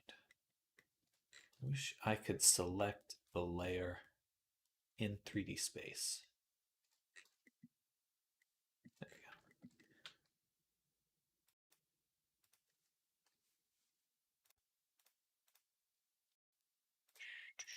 I'm really one other thing you might want to check out, or I probably got a Quest 3, is there are green screen worlds and you can use your pass through. I'm not entirely sure how, but I've seen it done on Twitter and stuff. But you can use your pass through. You just go to a green screen world and then use your pass through. So it really is like all your buddies are in your room. And I thought that was just super interesting. I could easily see that being generally how people hang out most of the time. It's like, would you rather hang out in the pub, random place, or like actually feel like you're in your room with your buddies?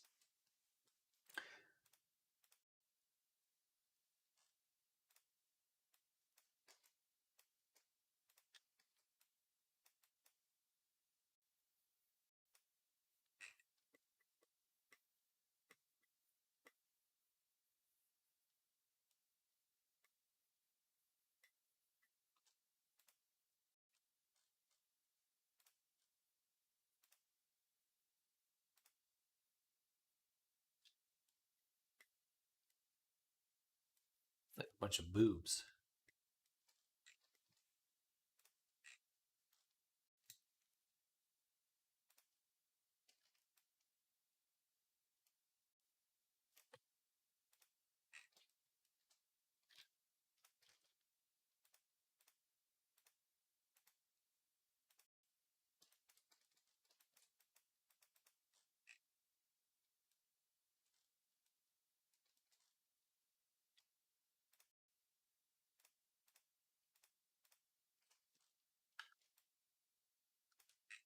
Oh, I feel like that's nice. It looks soft now.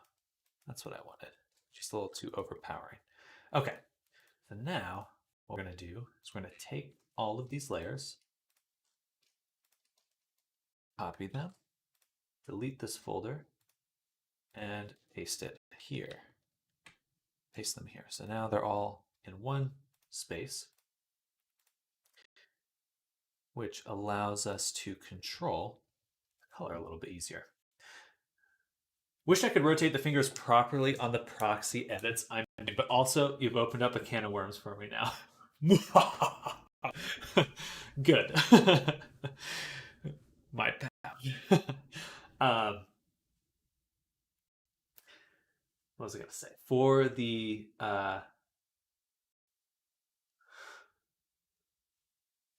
brain worky.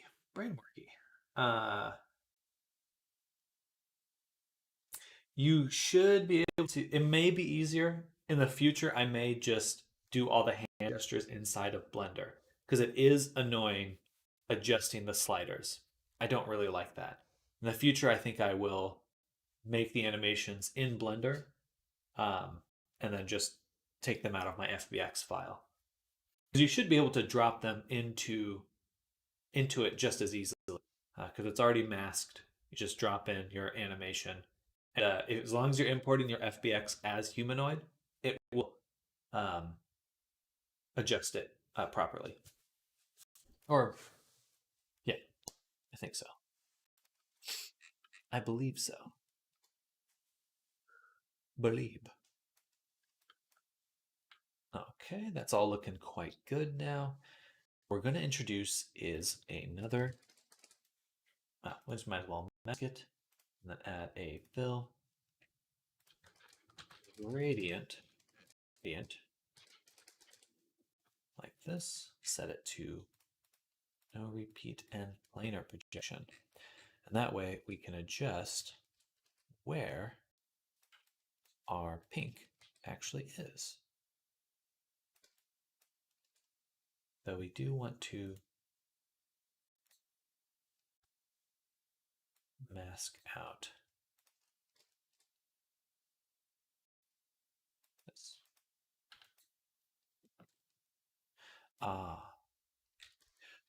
Balls. I might need to separate all the F's. No, I have to. Oh, I have to redo it. Gosh darn it. I can't use the gradient that way. They're already overlapping. Gosh darn it. Okay, that's fine. That's fine. Let's turn off lock groups and pack again.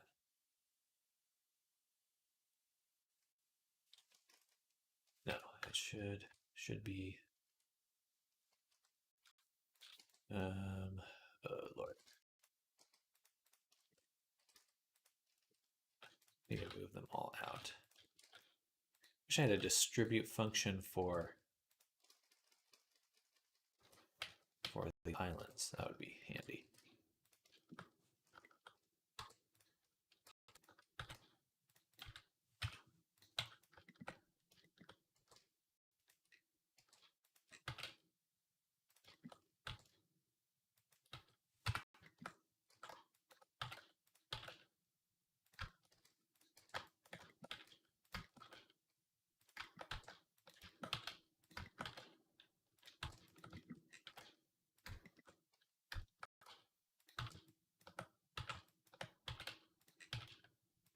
Maybe I do. UV toolkit, distribute. Only vertices though.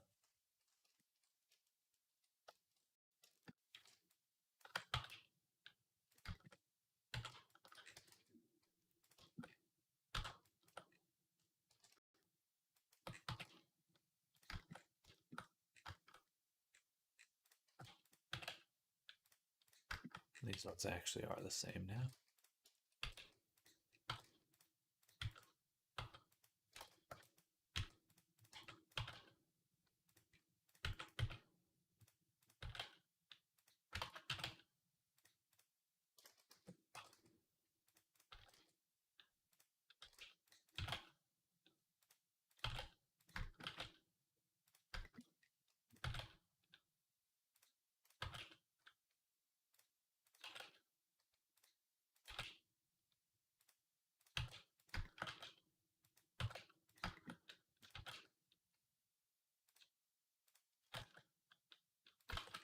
Yeah, okay. So here are the gradients.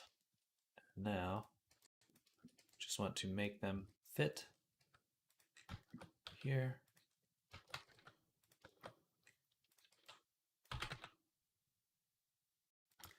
Awesome. Then we go back to UV Packmaster, and I want to adjust the shape.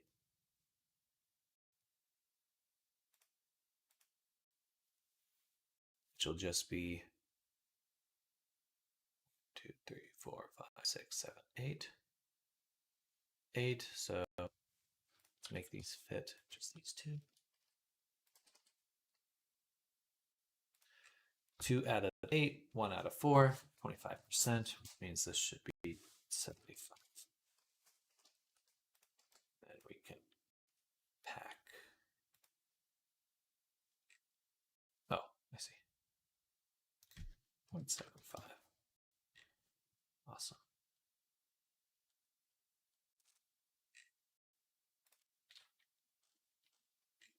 Pack.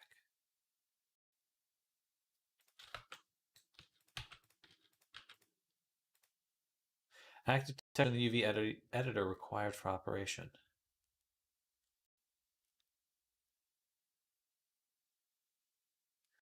Just on the select down so they're suitable for packing the active texture.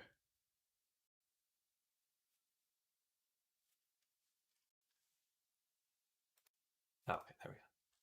I don't need that one. All right, done. Export again. Back to here, refresh the mesh.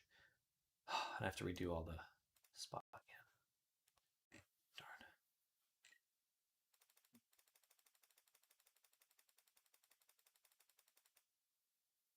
Maybe there's an easier way.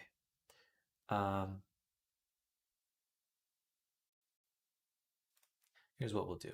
We'll hide this. I'm going to go to shadowing because this one's just using a bevel for it.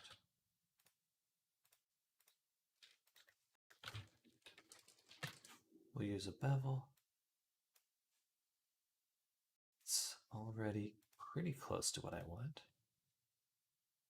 Maybe a mask outline would be even better. But we can adjust the distance so it's right there. Turn up that smoothing. Then go in with a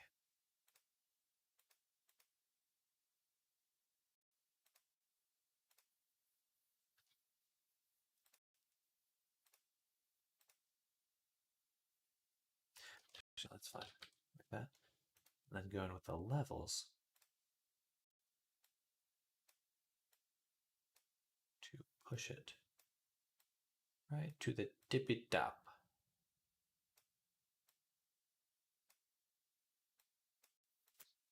Just a little too uneven.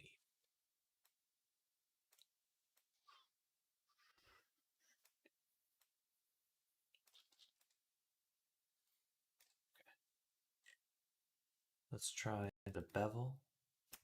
We'll do the mask outline.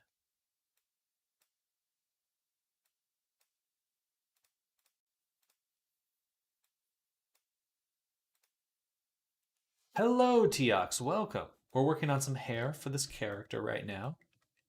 Making some more hair. We're finishing up this VR chat avatar, and welcome to the stream. Let me know if you have any questions. We're having a good Wednesday. Oh, hello, Draw. Welcome. It's been a while. How you doing?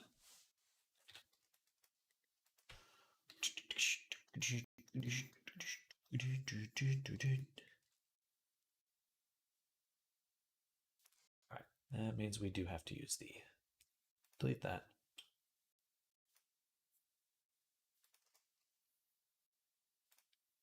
Just gonna start from scratch.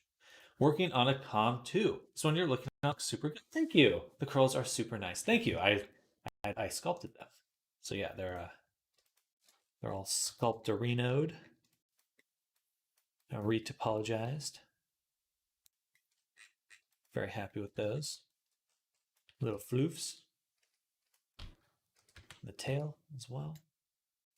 Can't quite see the tail with the clothing, but thank you. I appreciate that. Oh, my eyeball. All right, I gotta sit down again. Ooh.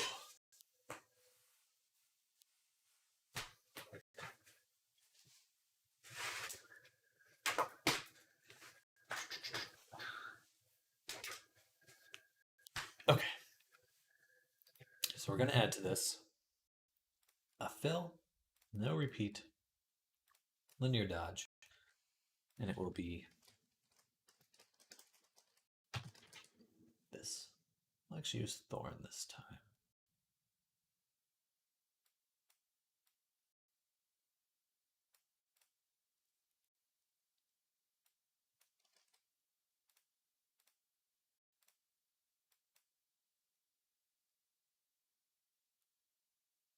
Make it very visible for right now. All right, one at a time.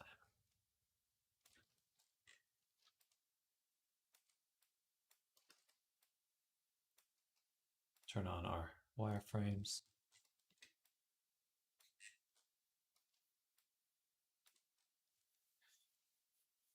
Question: is the idle animation for the hand animator a blend true?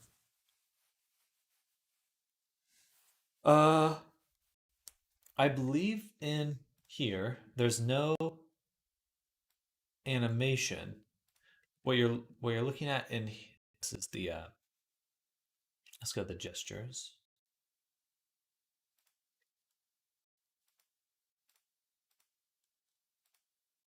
No, it should just be an animation clip. At least in their default version, it is. Or actually, sorry, let me double check down here too. Controllers, hands. Yeah, it's just a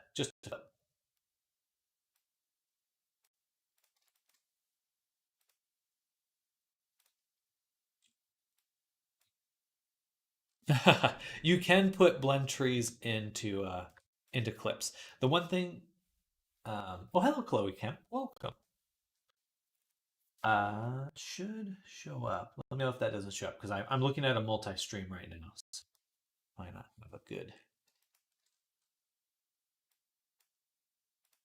be able to know that you were able to access that.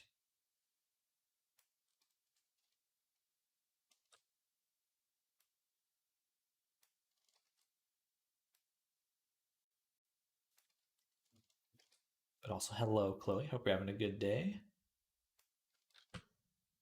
Welcome.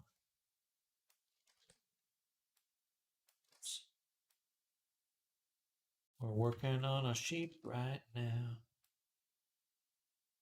Sheepy, sheepy, sheep.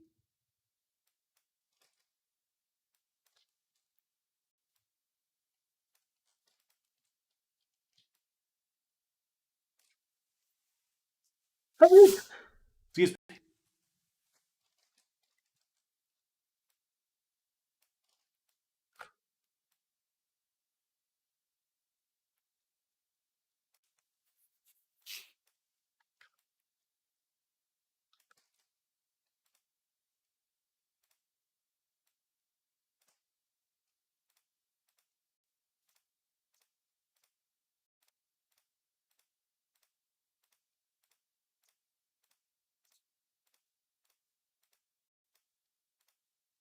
It's also idle and then also idle too. Sneaky. I think they're the same.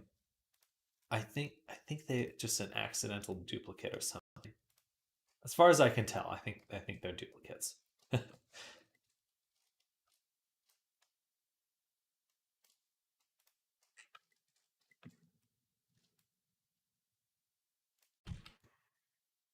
Just keeping you on your toes, you know. Is this the working one?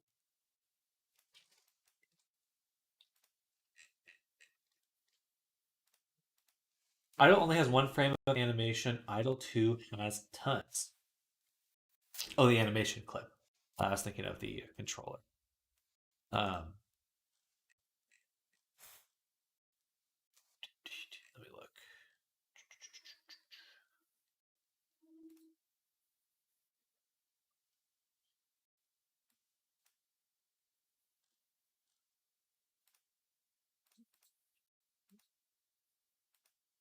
Oh, looks fine to me.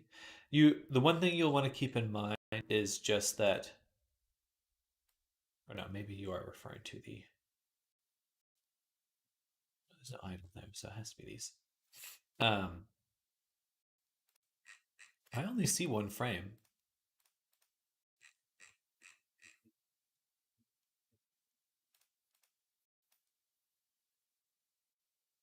Or if you mean along the timeline. Uh, Even if they have additional information about the body and body pose, things like that, the one thing you'll want to keep in mind for the gestures is it's masking out everything else but the hand animation. So you only need to adjust the hand, even if it's got additional stuff for like the body and this and that.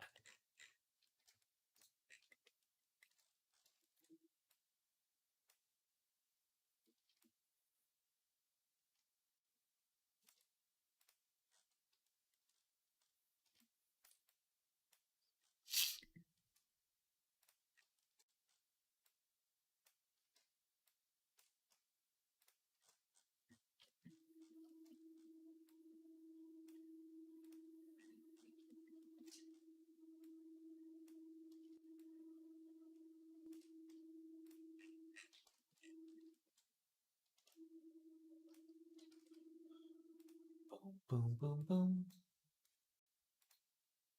Interesting. That is certainly a lot of animation data. Um, you can always duplicate it and delete everything else. Um, you don't have to use their proxy ones, but I would assume if it is just the hand gesture, it should just be the one frame at the very start that they're using, unless it's a different idle gesture, not actually for the hand that you're looking at. But I'm not sure. I would be unsure.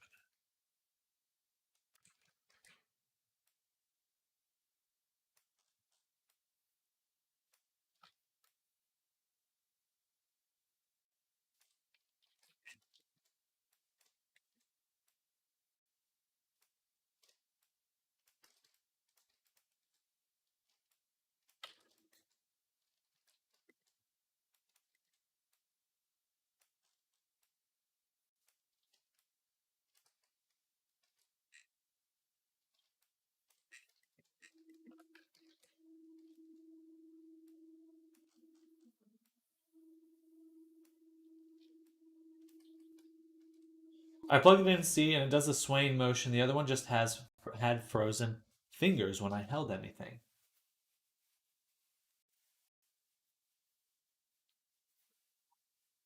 So you should be able to also see a preview of any animation you have selected down here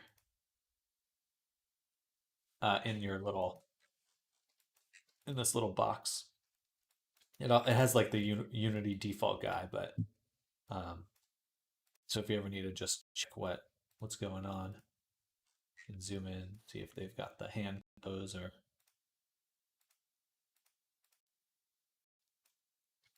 Gonna mess it up and see what I get. Noise. It's a creepy Spider-Man guy.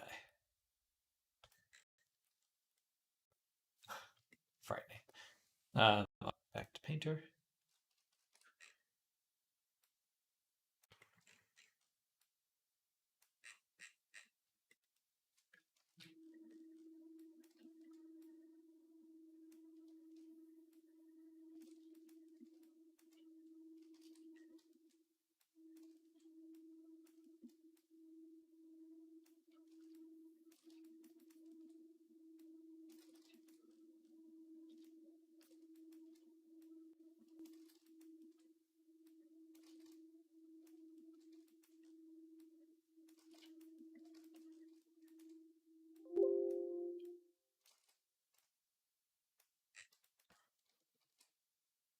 Breaking things is always the best way to learn. I don't disagree. Don't disagree. Break it apart, see how it works, like Sylar from Heroes.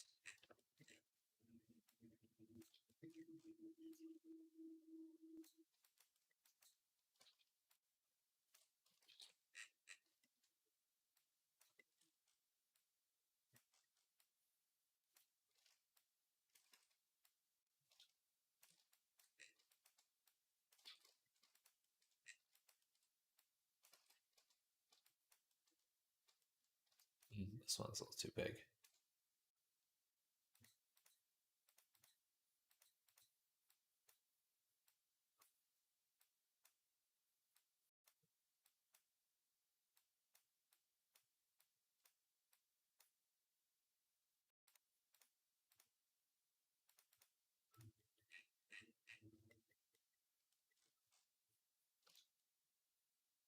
I did find the fastest way to search through these now. Binary search.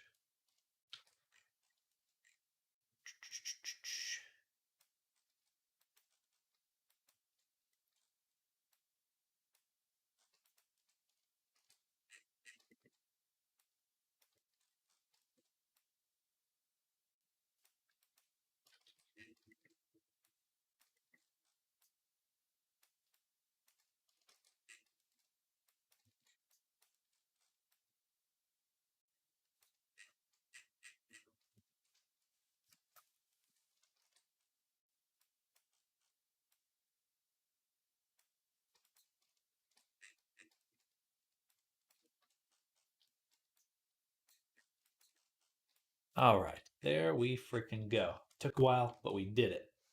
We did it. So now we can add a fill. It is a gradient. That, repeat, none. These will be the tufts now.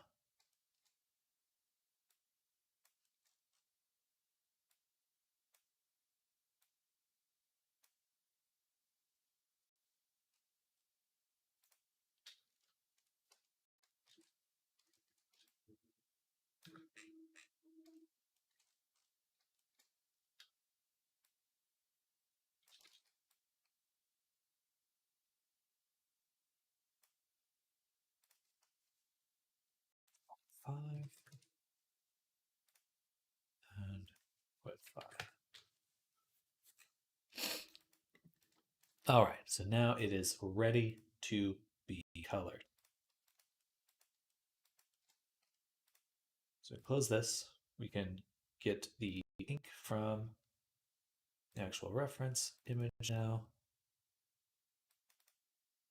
Oops, didn't mean to double click that. Just go. Doop, doop, pink. And then on top of this, make the green.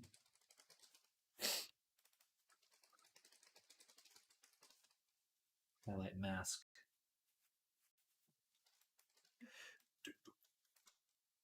Bum, bum, bum, bum, bum. Does Substance have some sort of expand tool, like how you might want to add an outline to a shape you've textured, or on using a fillet or something? They do. So there are quite a few handy features in here. So if I right click, I have these filters here, and they do actually have, like, the bevel one might do what you want, or the mask outline.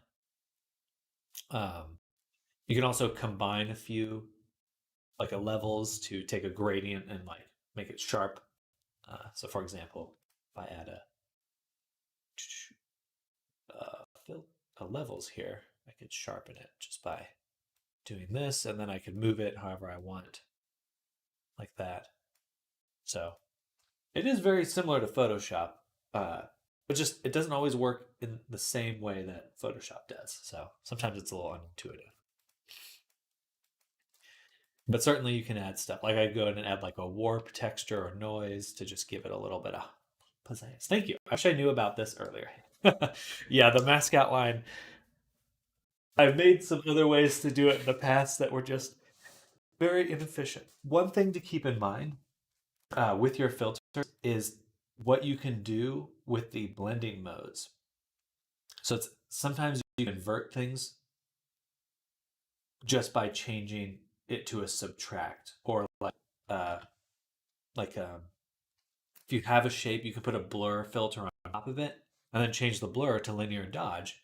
So instead of it will add onto the layers below. So definitely another fun way to play around with them.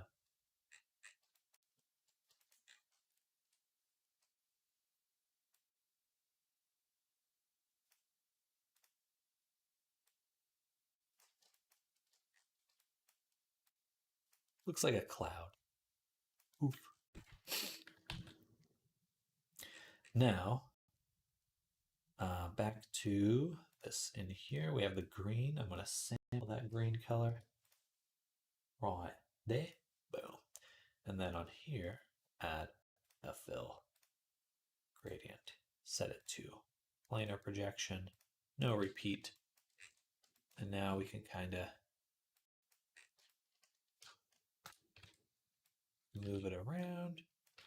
Don't like that it's blending, so I think we'll do the same thing with the pink layer. Duplicate it, call this pink, change the color to pink,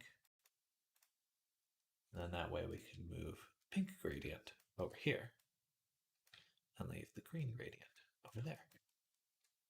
Because there's like a little space of color between them. Balance down.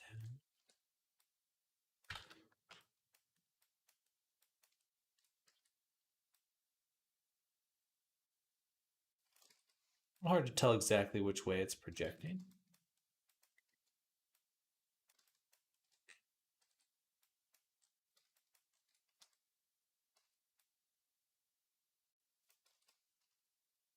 There's 3D projection. Yes, yes, there is. There's not only 3D projection. There's also it's. I don't have it highlighted right now. If I had a paint layer, I can. But they even added a paint along path tool.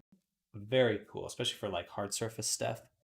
Um, and so they have 3D projection, but if you up here, so you have the UV projection, planar, spherical, cylindrical, and warp. Warp gives you the most control. A lot of fun things to play around with there. And the really nice part about using 3D over everything else is if you break your UV map or you change your UV maps, all your projections are in 3D space, so they still work afterwards.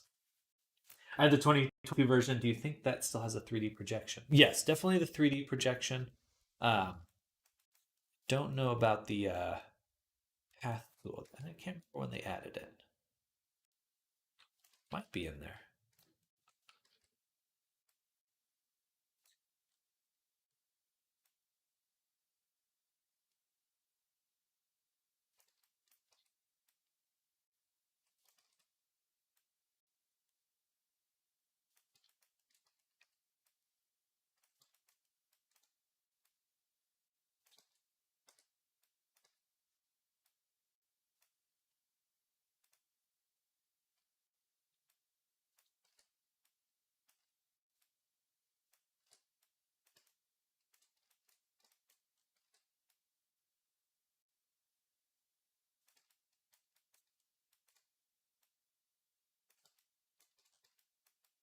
All right, that looks pretty cool. All right, let's take our highlight mask, duplicate it. Call this one shadow. Shadow. Delete these two in here. Add a fill that just has color, dark, and ambient occlusion. Dark. Then we can go about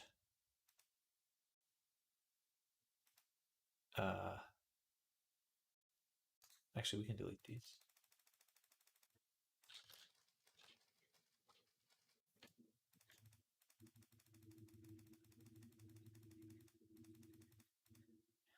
And we'll add that paint at the bottom. Select everything. And add a silver bevel.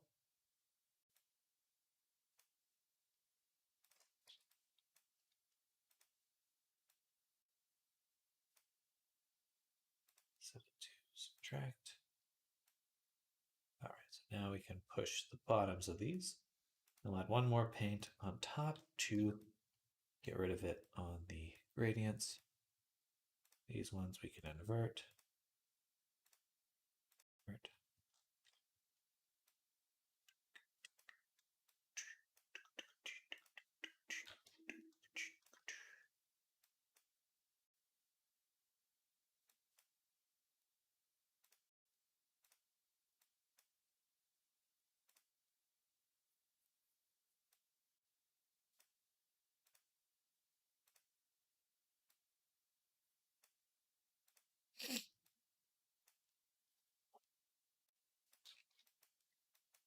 A little bit of shadowing at the bottom of these. Not a crazy amount, but then we can smooth this. Uniform distance. All right. Close that. Go back here. Let's take the hair.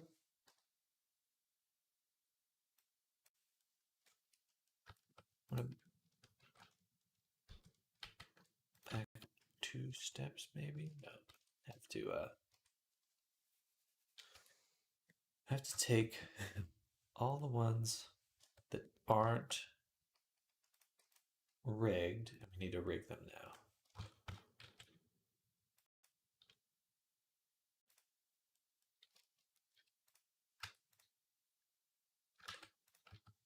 So that should be pretty much all of these right there.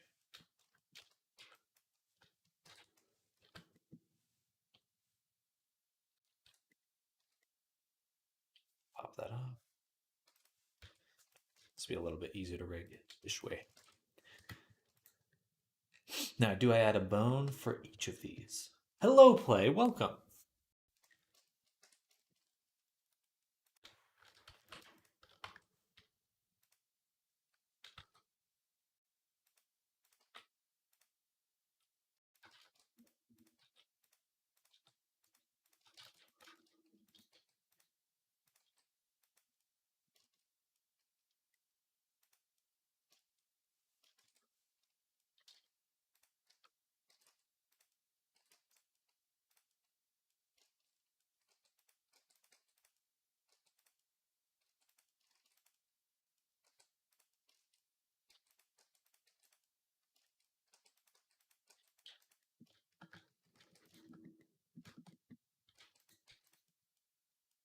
What I do need to figure out is these two are rigged to 2 of the other bones. Most of them are rigged to 2 of the bones. So go back, remove that influence, re-add it, and we should be good to go.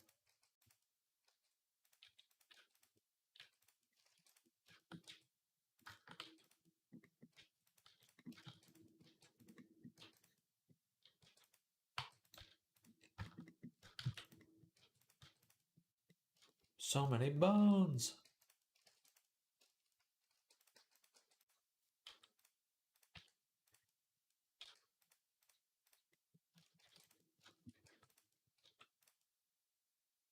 In fact, I want to take these ones.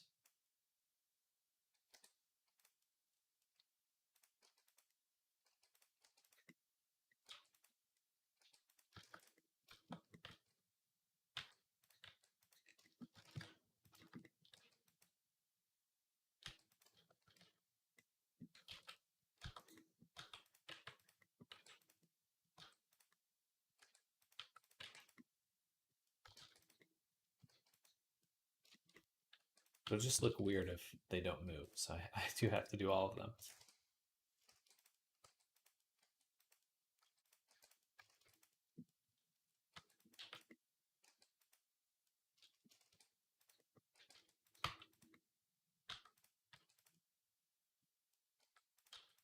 Here's the progress play on the character.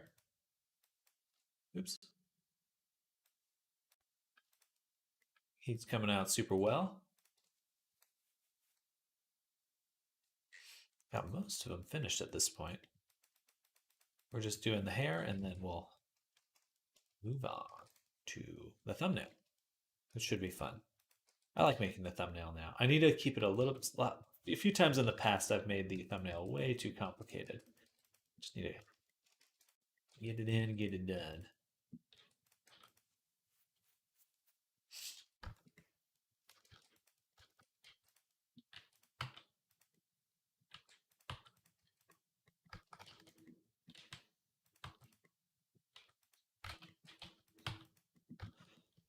Oh yeah, I love that they made a way to add existing images to the thumbnail now. It's so nice. It is very nice. And you don't have to upload the whole avatar again.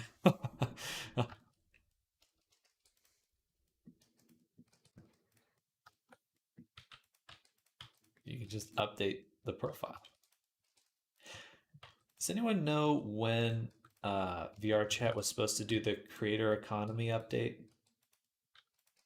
Isn't that like today?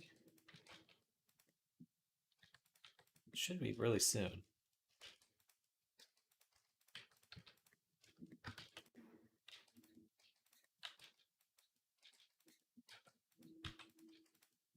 I think I saw it's limited to only VRC Plus people, though, I think, as far as I know.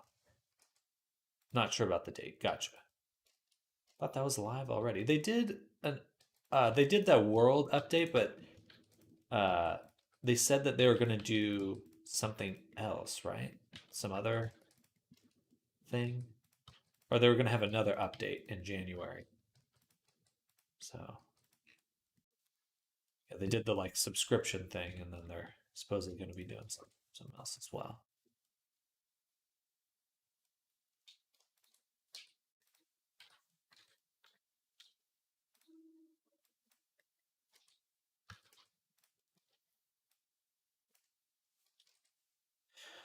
I thought that was a pretty chunky fee. Let me double check. Oh, you don't have to double check. I appreciate you doing that though. Yeah, it's definitely not favorable to the creator. I mean, it's just like, why even come out with it when it's that? It's like a Patreon. Why would I ever do? I would never encourage someone to do that through VR Chat. I would just be like, do it through the Patreon.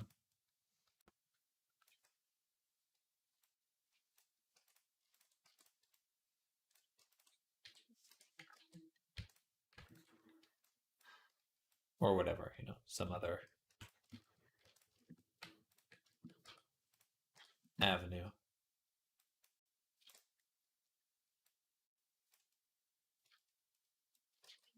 Especially because you can load web URLs, so it's pretty easy to determine if people are. You can check in real time if you can add it to a Patreon or something.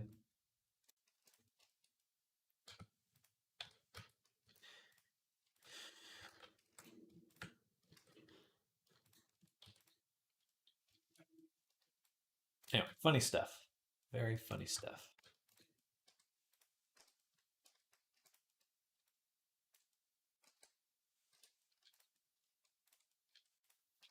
But I am just waiting for them to do something about avatars.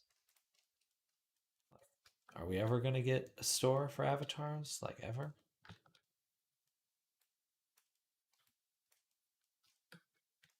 Hello, Evolved Ant. Welcome back. Have you checked out my arcade yet? I have not. I have not. I want to, but I forgot last time I was in the VR Chat. Why do people sub/donate bits on Twitch instead of using Patreon Coffee? Convenience. Twitch takes a good chunk of that money as well. That is true. But I think that the way that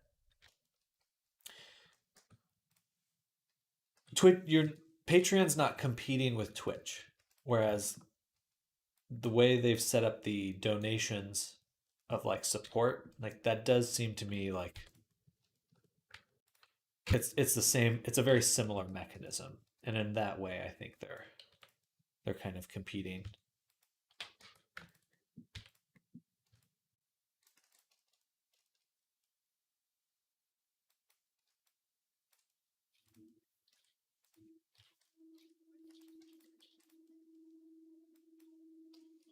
Yeah, they're using their own currency, which is already iffy, and there's a 15% transaction fee, and there's also seemingly a payout fee. At least the base fee isn't as big as I thought it would be, around the same as Gumroad. For some reason, I thought it was 30%.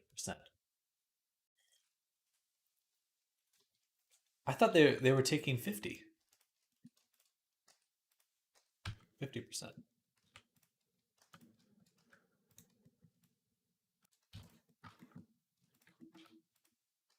Or, I mean, they're taking 30%, but overall, it's a 50-50 for the artist or creator.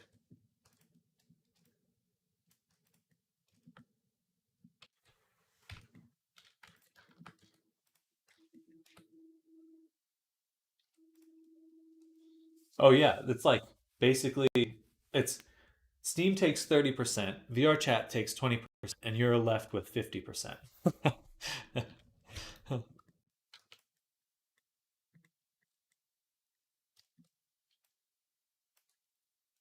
That's worse than Fiverr.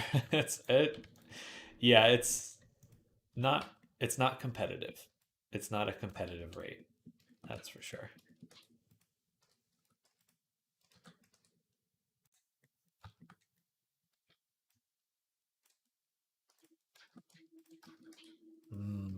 Pie.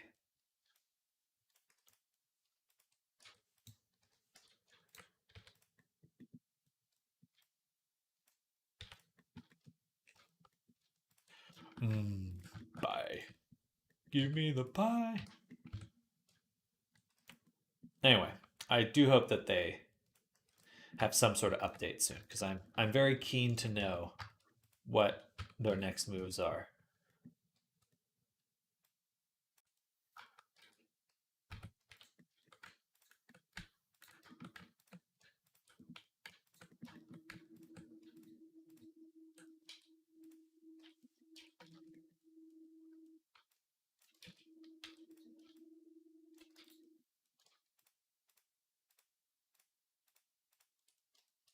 We've all done. I rent out birthday parties in my arcade world, Avatar arcade world. I charge $30, and they get a customized version of the world that has their friends' pictures on the wall, a custom birthday message, etc. Oh, that's interesting.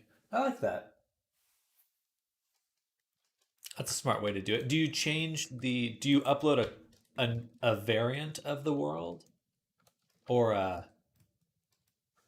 do you update the main world to do that?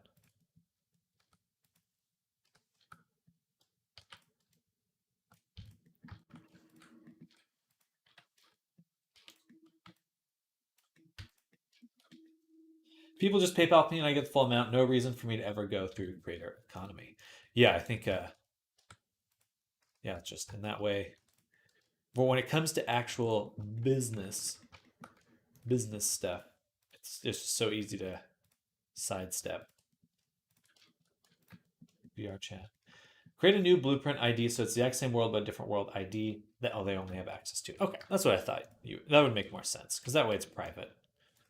They're not not doing their own birthday party and someone else just like walks in or whatever. Oops.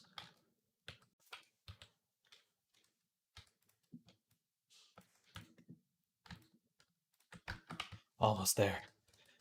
Only a few more tufts.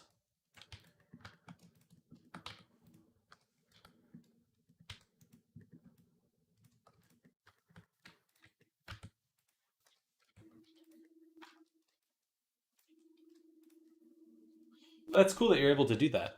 Very fascinating to hear of how businesses work in VR. I'm so intrigued by that. Feels novel and interesting and exciting.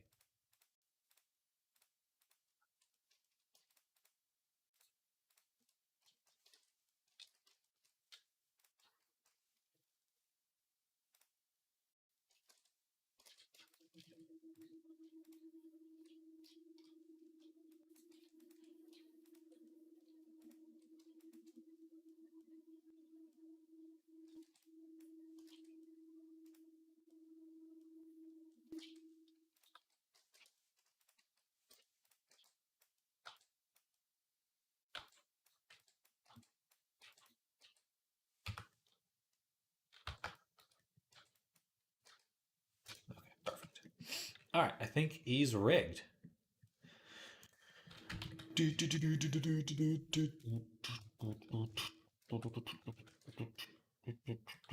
Let's go ahead and save one more copy. Say pre-hair merge.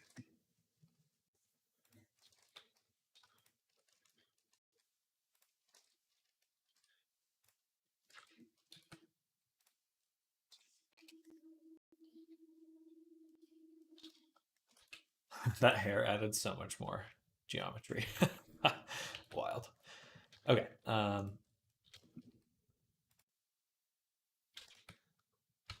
That's right. Let's back up 2 steps. Separate the hair again.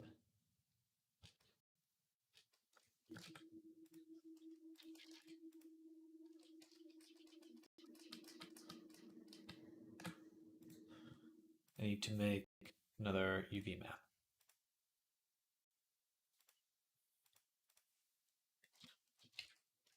That combined. Then for the hair, you guys ever updated the hair texture? Thought I did. Or no, it's all messed up now. I need to go here, file, export textures. Okay.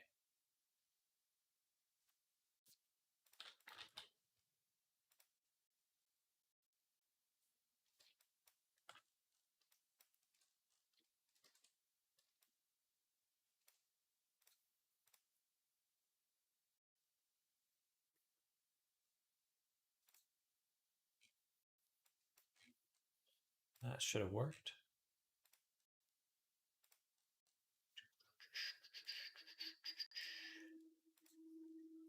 Gotcha. Hair V2. The CE is only useful through volume. If it's convenient enough and has high value for players, it can make creators a lot of money by high volume sales. It's the only way with all the fees and complexity for the creator to make some sense to ignore. However, the issue is that only a few creators like Jar and will ever make a world that can get that volume. Yeah, I think for me the world support stuff, like unless someone's making a full on game or has just a ton of popularity, doesn't make sense to me. I think it's kind of a dead end. They need to make items and they need to make avatars. Like it's just a no brainer for them, but I don't know when they'll ever get around to it. Like it's been like 4 years at this point. Like I look at Resonite and I'm like, wow, I could absolutely see people making a ton of money off of this because it just makes sense. It works. You can get items. You can make avatars. Anyway,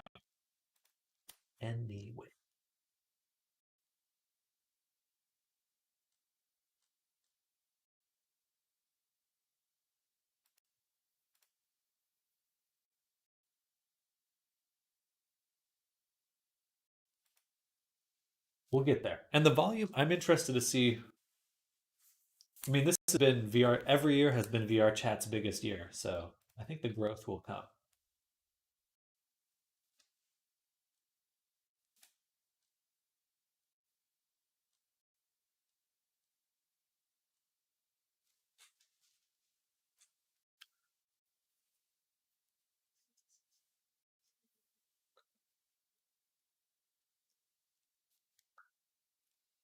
What do you mean? Like you can make what do you mean make can make items and avatars? Like on their platform, you can buy avatars clothing directly.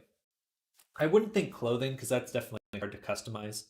It'd be extremely hard to make something that works for everyone. But like if you go to recommend checking out Resonite if you haven't as of yet. But you can create and spawn items like a book or a gun or something And it doesn't have to be built into the character at all. Like just the weird workarounds that VR chat has right now drive me nuts. Like I just want to make a thing that I can put in the world and use like any normal object. Um, anyway, that's a little rant right there, but it is wild to me that it seems like that would be a really relatively straightforward thing to add to. Um, but I'm not them, and I don't have insight into what can or cannot be used there. I just feel like it should that I just feel like that should exist.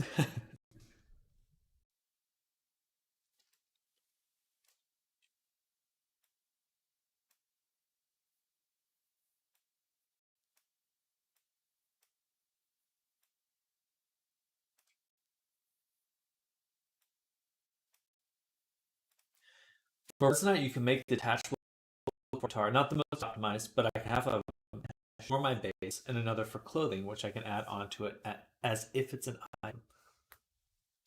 Yeah, the ease of use. Well, not maybe not ease of use. Certainly a lot of complexity of Resonite, but the just you can sit in Resonite and make things to do things and do things. You don't have to go through Unity at all, which I think is the right way to approach it in the long run. What VRChat really needs is a way to upload an avatar to a client directly. Let them generate a single use ID they have to give you or something. I agree. I agree. It's weird that it's like I have to risk my account to help my clients. It's like,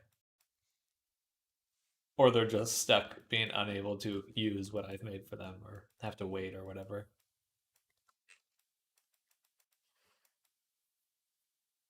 Ridiculous. I want to make the just a little bit more colorful, just a little bit stronger on the colors. Let's go back here. I'm going to take our highlight mask, add a levels on top. Push it in a little, and then also go to green.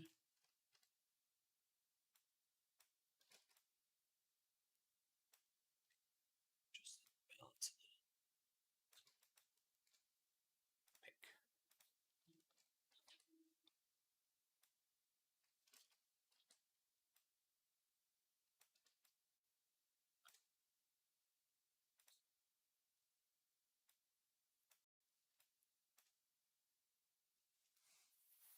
Hey, would you like to buy an avatar? I'll send you the files day after. Would you like to buy my Unity course that has to import the avatar you bought?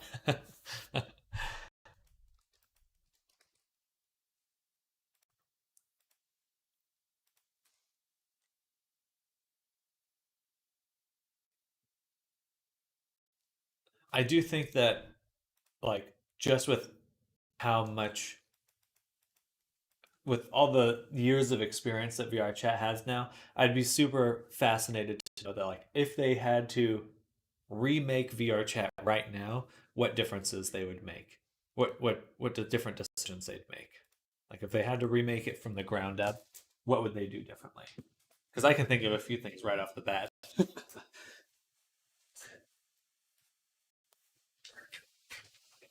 Anyway, not to rant VR chat, I just feel like there's a lot of love here. There's a lot of desire to make these things work, and it's like we should really we want the best out for it for everyone, and it's just man, it's just they kind of drag their feet. They really seem to drag their feet on a lot of these things. Hello, Kaiser. Welcome. Look, I just in ads, tax ads. I don't want to do these things anymore. Hello, welcome. You don't want to do taxes? I don't care who the IRS sends. I'm not paying taxes. It's because we like things that we complain, that kind of thing. Absolutely. Guys, I've stumbled onto a problem when I bake diffuse all textures, but several meshes onto PNG are very pale, very pale and dark. Internet say 0. For some reason, meshes that are not dark emit bloom even with no material. Uh, is this in Blender or Unity? Are they glowing in Blender or Unity? In Blender. Um, do you have bloom on? Well, you'd have to have bloom for it to bloom. Um, yeah, I'm not sure.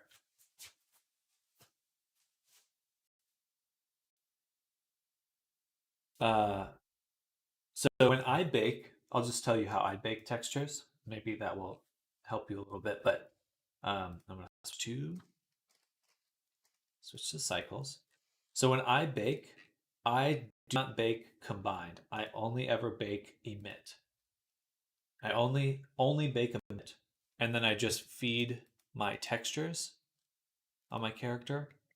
I do not. I just also take the base color and I put it into the emission like that. So that way, it's 1-1.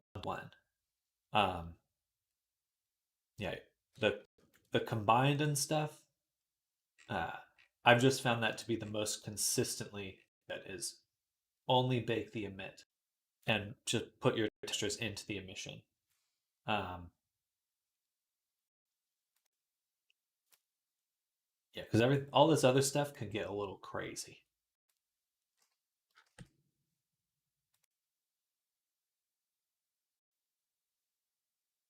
Hey, no problem. Hopefully that helps. Hopefully that helps. All right, so it's looking pretty good. Let's just make sure the hair is working. We got the physics working. I prefer the way it is in VRC. I'd rather buy a cool bubblegum prefab. That way I can dissect it, learn from, and rebuild, customize, than to buy it, and it's just an item in game I can't learn from. Um, in Resonite, all the items you make, you can reassemble, disassemble, and reassemble, add your customization to it, all within VR. Um, I don't know what would be best for a paid system, but like I imagine that if I was to buy an item on Resonite, I would have the ability to edit it. Um, and like that just feels really cool. It's like I don't have to go into Unity. I don't have to do this really weird workaround with all these different constraints. It's like I can just direct inject logic into the item to make it work exactly as I want instead of like I like VR chat, but the fact that we have to use these insane constraint systems, it absolutely like there's no logic that we program any aspect of it is nuts. It's actually nuts. Like what I will say that is amazing is the fact that people make stuff with these things at all. Like it is a testament to how much people want this and the creativity and ingenuity. Um, well, you can't just purchase it and put it in Blender to custom. It has to be done only in Resonate. No, you can upload custom models to Resonate. You mind checking the problem photo in Discord? Let's take a look.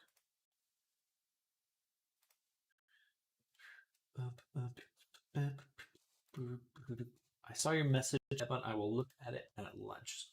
Give you a response at lunch. As for the Blender, or okay, there we go.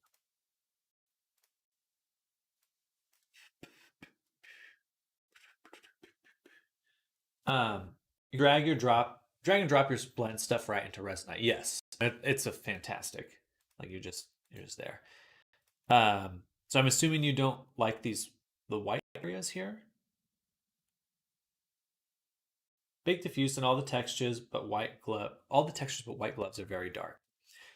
Do you use again, I would not, even if you're trying to bake your diffuse textures, feed them into the emission and rebake.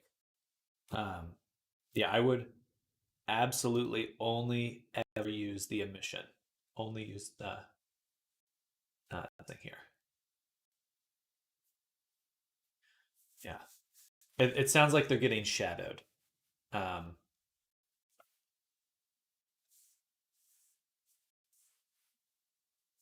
is Resonite doing the same full body tracking calculation as Neos was? I would assume it's similar, but I never used Neos. Um,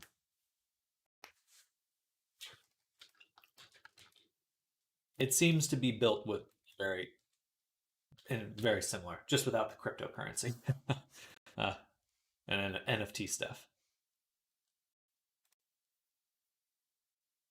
Resonite has the same kind of FT with up to 11 points or something to support, if not more by now. It has these tracking options as well. Yeah, and then you can just like the one thing I really like about VR chat OSC stuff, so you can like feed in custom data, and you can totally do that with Resonate as well. Um, I'm so impressed with that brain ear tracker thing. I don't know if anyone see that. Oh, Mitt, thanks. Hey, no problem. No problem. Yeah, just yeah, yeah, feed it into the emission. Oh, I saw the brain ear thing. Isn't that cool? Isn't that cool? I was reading the comments on Reddit of some other people responding. They're like, "Oh yeah, I bought the two, and I'm using it to try to control the wings on my character or the tail and stuff." And I was like, "That must accelerate your phantom sense into like a whole new realm to like have your ears and be able to like react with them and stuff or tail or whatever you want." I was like, "That is going to absolutely be huge. I can't see that ever going away. Like that's the realm, that's the direction that VR chat is going in my mind." All right, we did the hair and everything else. Time to upload and test. Like I'm so excited by that. Um, man, I really wish there was some form of input though, like you could put on a neck band or wristband or something to get actual nerve stimulation and haptic feedback. There's no looking back. I would just do that all day.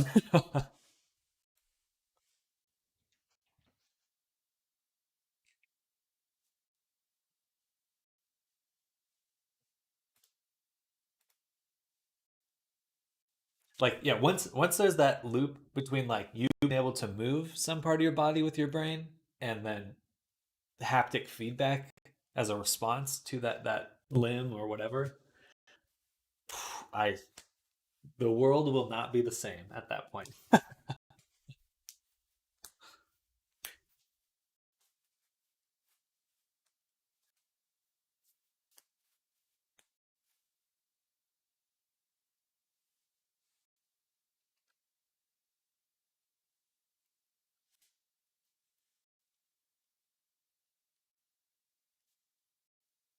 I think once AI or like once the next version of GPT comes out and it can really assist with like making projects, I want to create an like a bracelet that has like ultrasound sensors on it because they're actually pretty cheap to buy, and like then you could stimulate the nerves on your wrist or something with ultrasound, um, and then use like AI to figure out what it can what it can trigger and then try to like, build the haptic feedback literally into nerve stimulation. I think the wrist would be a great place to start because certainly wouldn't want to fuck up my spine or something. Um, but I am gonna mess around with that at some point. Um, let's get in VR. Time to look at the board.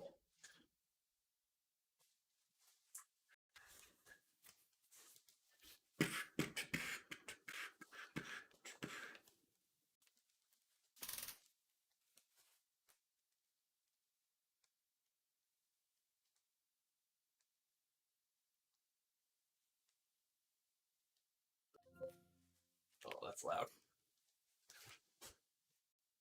Okay, question for you all. If you could create a virtual sense, what sense would you make? Would it be like if you give yourself some sort of extra sensory experience in VR, what would be the first thing you do with it? Besides not safe for work stuff. I think that one's pretty obvious, but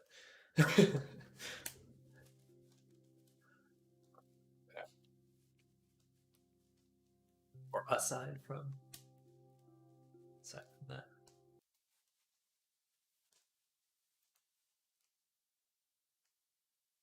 I was thinking like a sense of location or man, haptic feedback in Blender would be absolutely insane. Oh, these hands look so much better.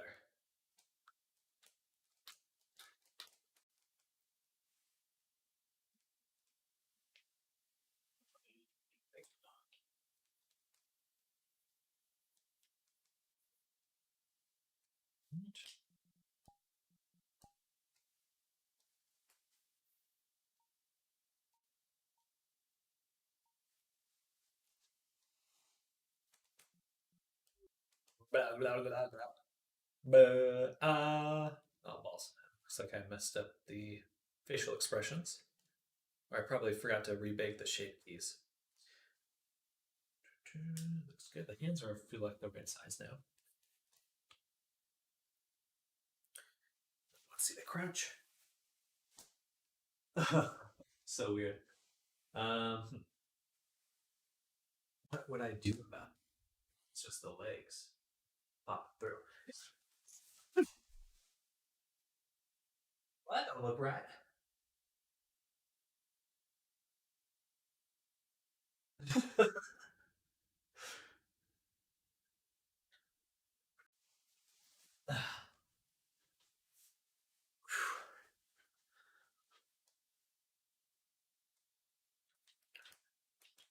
Okay. What else did I change? Oh yeah, the hair. Hair looks good. Aside for whatever's getting pulled through. So I'll have to adjust that. I think I know what that is. And everything else looks great. We just need to reset the shape keys, and then we can work on the thumbnail. All right.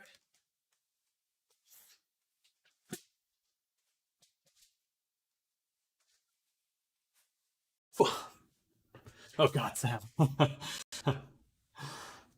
Taste so you can enjoy VR food. Proximity sense. Interesting. I like the proximity sense. Proper touch sensation without relying on just vibration would be great. Absolutely. Absolutely. That was an adorable. Nicer haptics would be nice, like hugging people. Oh God, Sam. Something that is weighted to the legs. Yeah. Just maybe no weights. The stray guys was hard to catch. Yeah, I think the when I did the hair, I forgot to something with that there. Tab. Select the hair. Then we'll go into weight paint. Select the head.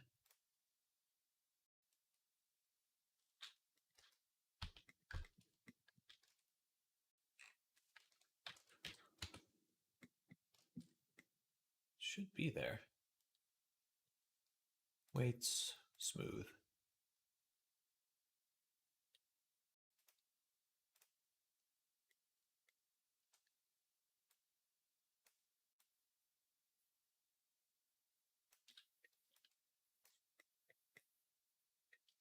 There we go. And smooth again.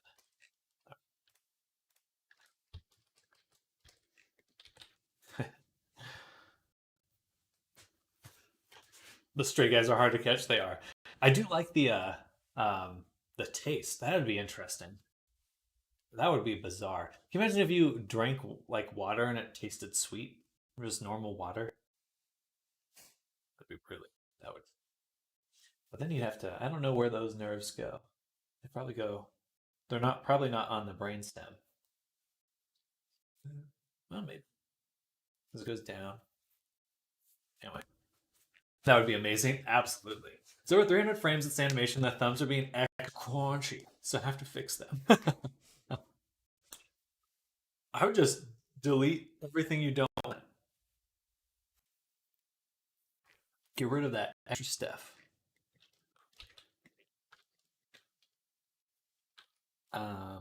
Is anything else broken?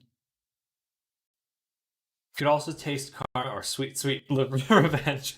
I taste blood.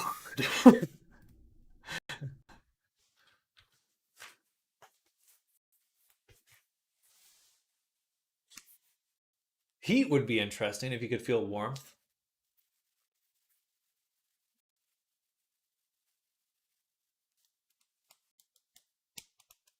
Proximity sense for combat games would be amazing. Something to make the hair on the back of your neck stand up. That oh fuck sense. The what kind of sense?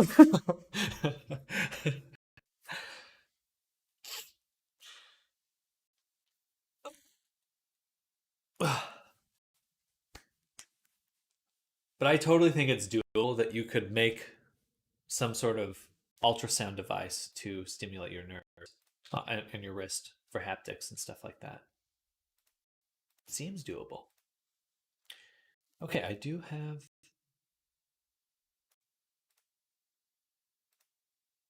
Interesting. I lost my shape keys.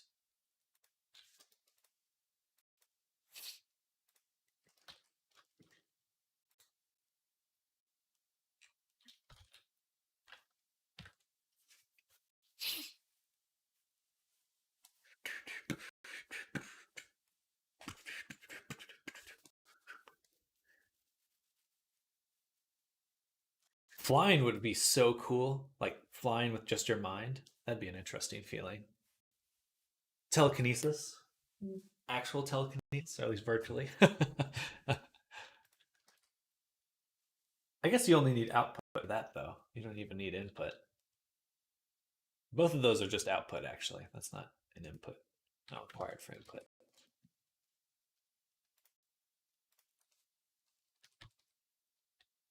Interesting. Why is this not baking? Oh, of course. Because I removed the animation clip.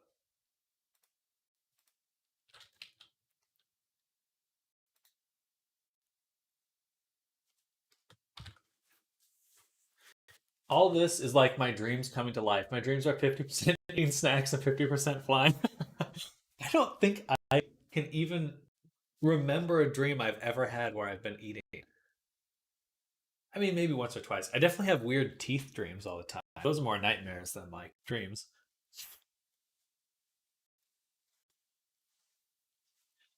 Where you bite down, your teeth are just like crunch apart. That's probably too much, but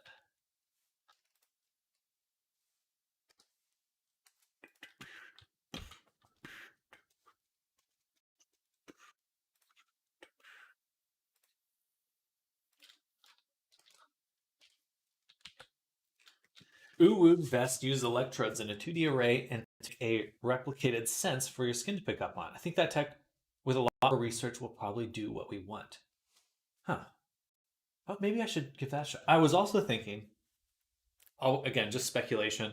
If you just like put like a display of electrodes just on your neck, and it's like, so you could have like a high, because that's a high resolution nerve ending area, or like the inside of your wrist, something like that, someplace where there's a decent amount of sensation, and then you tie in other senses. So like in your virtual, like when a character touches your ears, then you get some sensation on that array that's on the back of your neck, and then you can learn to connect those senses.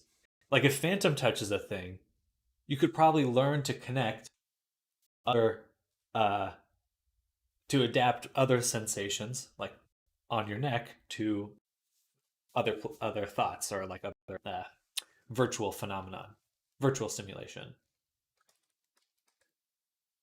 That'd probably be a lot cheaper to test too.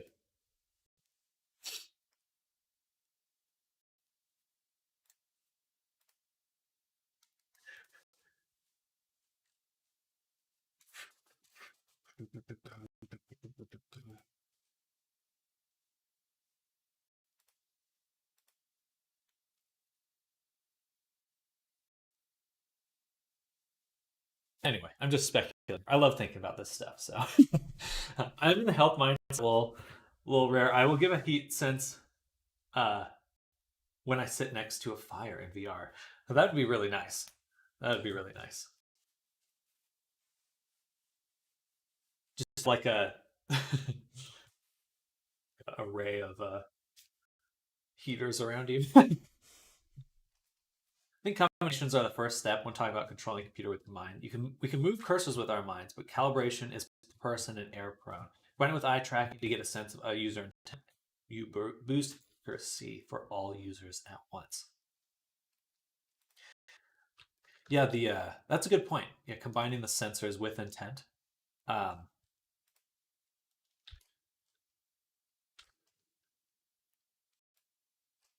and I do think that, you know, right now we've really only seen an era of handcrafted algorithms for um, sensing uh, stuff. But I think once we have like on-device neural networks to read waves and stuff, that will get a lot more accurate. Hopefully, or at least the training time will be a lot quicker.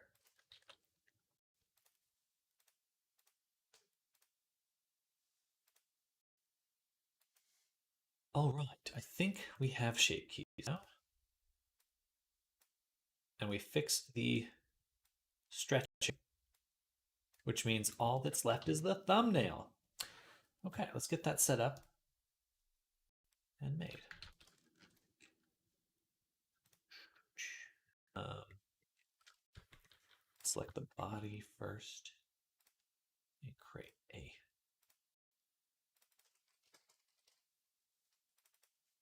mask body flip. Go to UV editing.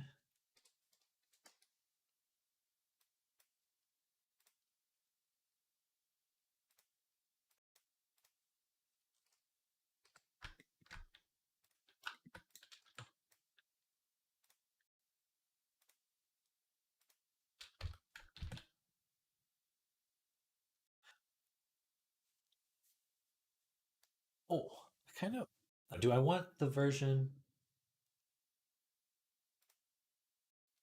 We'll decide in a second. Mask. Sure.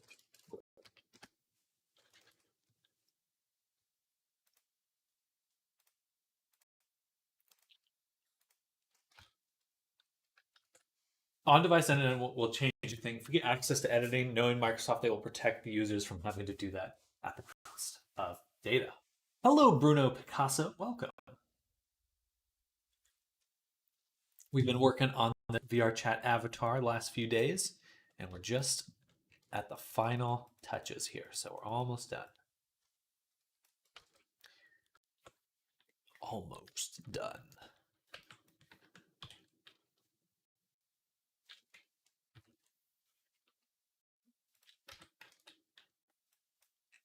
You love 3D modeling? Me too. Me too. It is the best. There's nothing that compares.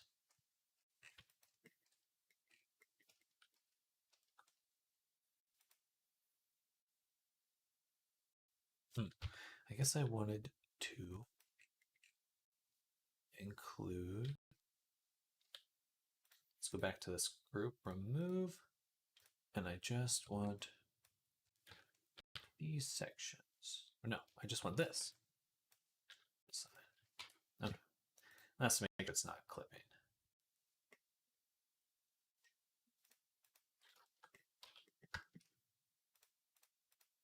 Okay, perfect. What platform do I use? So I use Blender to sculpt, model, and UV map the character. Then I use Substance Painter to texture and paint the character. Rig in Blender, and then everything gets uploaded into Unity because this character is for VR chat. So we'll be uploading the character to the VR chat platform. It looks really good. I'm so pleased with them.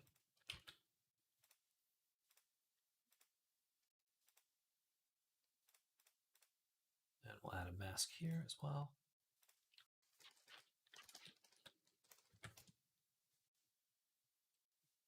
Hard or easy to use the platform? In terms of, there's a lot of steps to learn. So every step on its own is somewhat simple, but all together, it's certainly a lot to learn. But but uh, not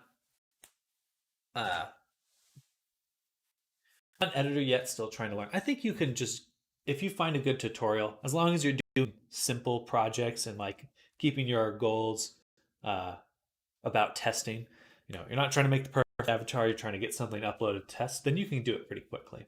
Have I put publics? I do have a few public avatars for that were based on the show Critical Role. Um, so they're not like bases or anything, but if you're a fan of Critical Role, those ones are out there somewhere. Um, and then a few test avatars. Those aren't as good, but they're out there.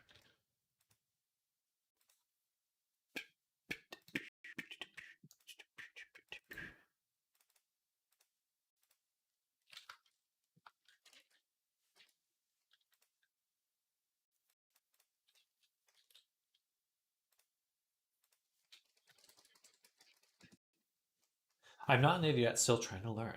As in a 3D modeler, I'm trying to learn 3D modeling.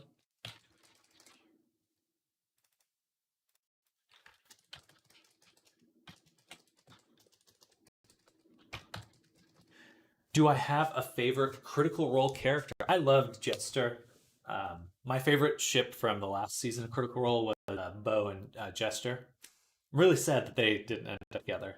Though Ford's great, but I was just like, the chemistry is really good for them. Um, Mr. Poo Poo or whatever his name is, I should still have it somewhere. Technically, he's paid. What's the most challenging thing about editing? Initially, I would say if you're asking like what's hardest, UV map and rigging are very challenging to learn. Uh, Once you know them, not that bad, um, but they're consistently difficult and have challenges.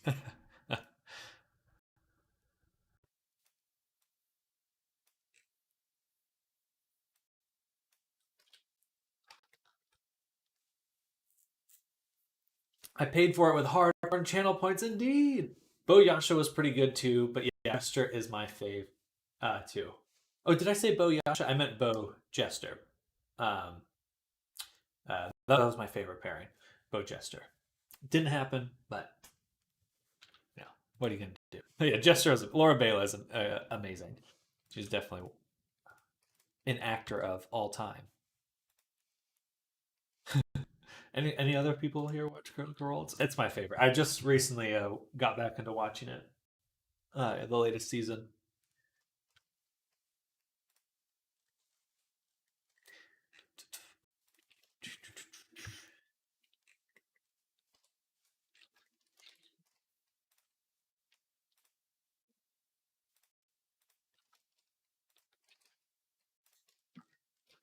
There's the boy.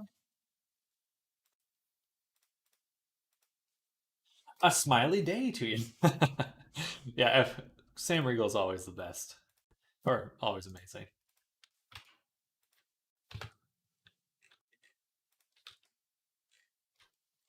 Shirt's so shiny.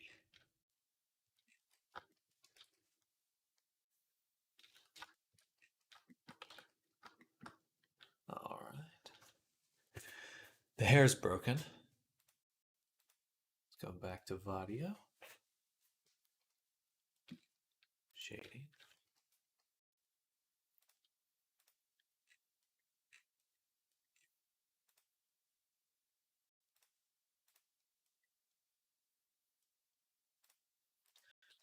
Boom, boom, boom.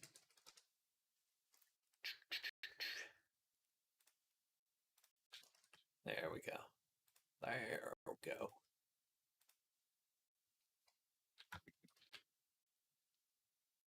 All right, y'all. I have another 20 minutes for this stream. For anyone new here, I do break my day up into two streams.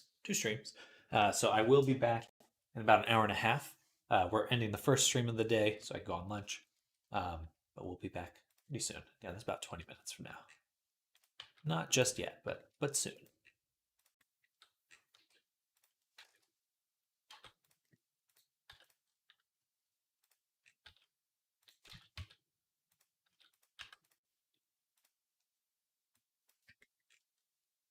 Go to animation.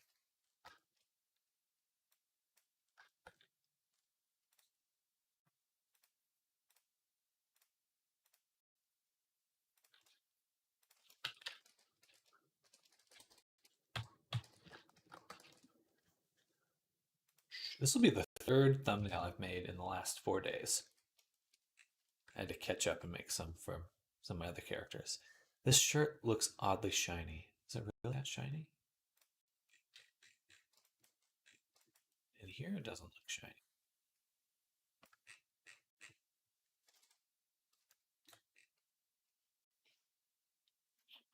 Shiny day to you.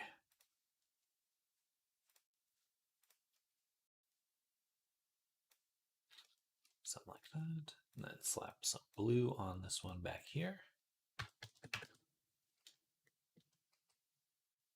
Gotta do my classic rim lighting, my favorite.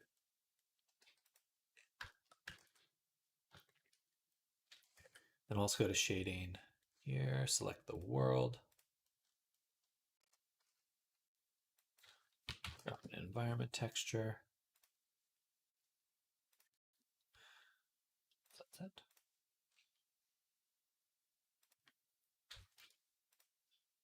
Sunrise. Turn down that strength a little.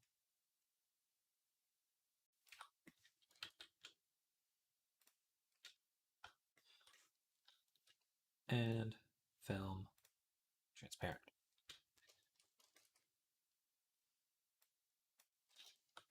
Okay, it's looking good. They're looking good. First, let's pose everything. I'm kind of torn. Do I want character to have the shirt or not in this?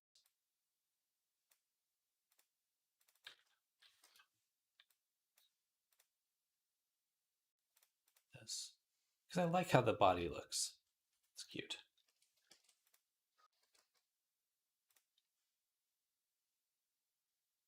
And I think we'll do like a jumping pose. Mid jump.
FCG is one of my favorite characters. He is fantastic.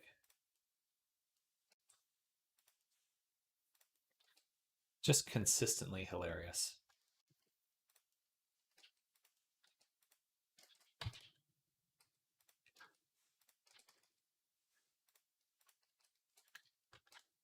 Hello, Frofador. Oh, I thought that was Evanhorn, but hello, Frofador. Welcome, welcome. Oh, I did make an avatar of him. That was a while ago now, but did make a little avatar of FCG. I had a lot of fun making his wheel. I don't even know where that project is now, but we need to look up some references. Look up like that's how I found you. Oh, that's awesome. That's funny. I need to share those avatars in a easier to find world because I don't even know if they're visible, but it'd be good to see people using them. Saw the Reddit post Critical Role subreddit. That's right. Okay, wow. Funny. That feels so long ago now. I guess it kind of is.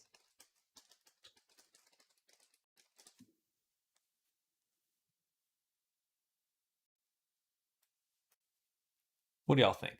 I think a pose like this is kind of cute. Something like that.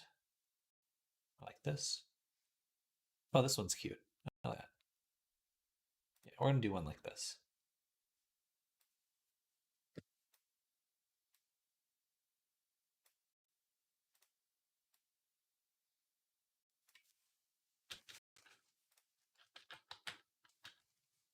Cute poses.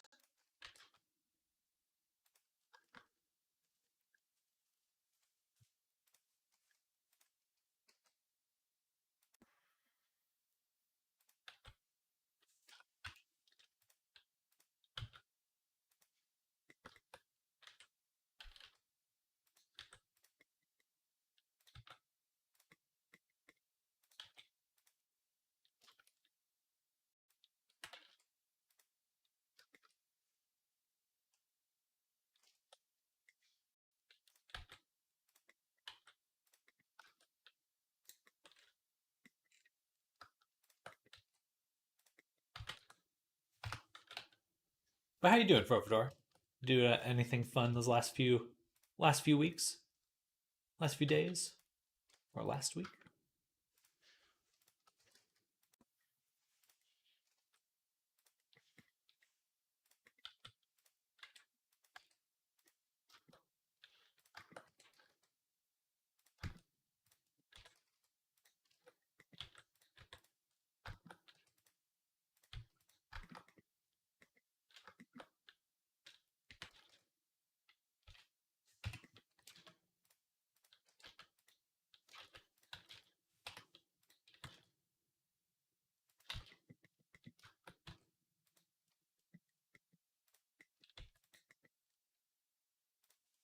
Making small progress in my latest app, trying to figure out how to make all the expressions for ARKit. Gotcha.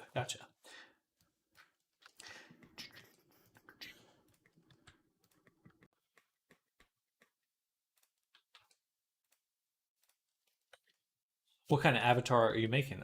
I usually have seen you make hard surface characters. Another robot.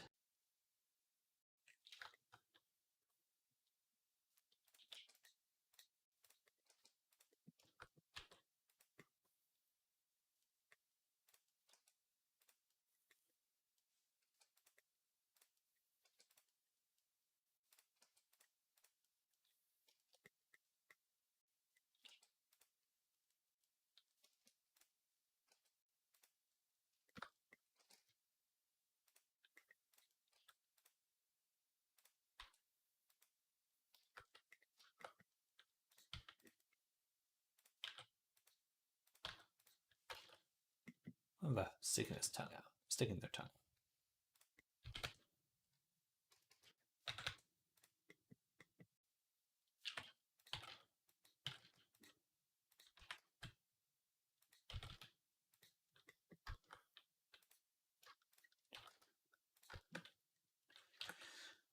Same Tiefly girl I've been working on for like so many months now. I think I only put on like an average couple hours a week. Hoping to start a new robot avatar soon, though.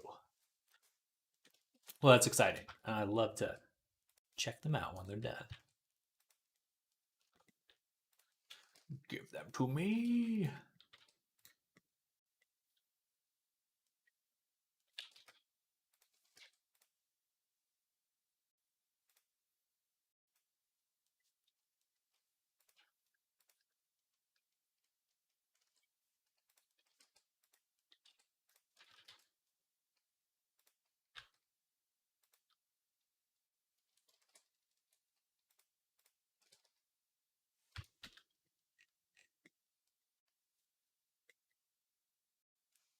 I'm just gonna look at one more problem photo.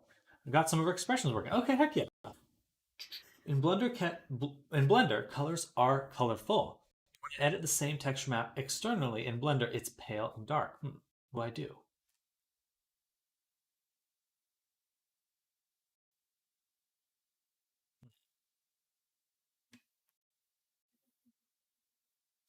Um, I don't know much about these, but when you're working on um, a character or an object shader, your color space can affect that. Um, so you might want to go back and make sure all your Color spaces are sRGB. um,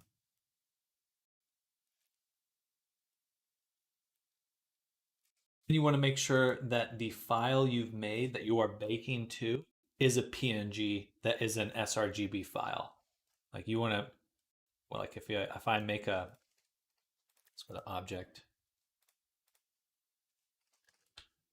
like you want it to look basically like this, sRGB straight. You want it to be a full PNG. That's the only thing I can think of that will change the color. Now let's see. Texture is not a color. Okay, I'm glad that was what it was. Let's see. Hey, Profador's expressions. Look at this. That's really charming. I love the color. I'll keep in mind till grave. Thanks. No problem, Kaiser. This is looking really good. Fantastic. Are you using the yeah, you're using a socket.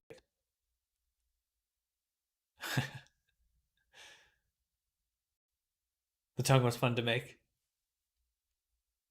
Cute. Is that the shadowing from camera or the heck yeah. I've been thinking about how to get fizz bones in them easier. I wish you could adjust fizz bone settings on the fly. Very charming. That's amazing.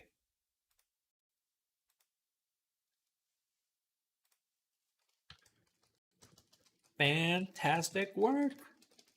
Bam.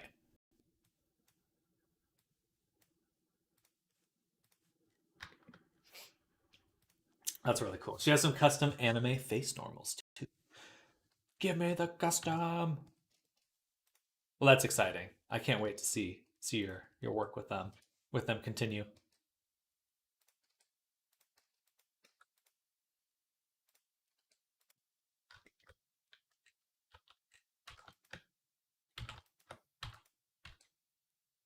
Oh, weird.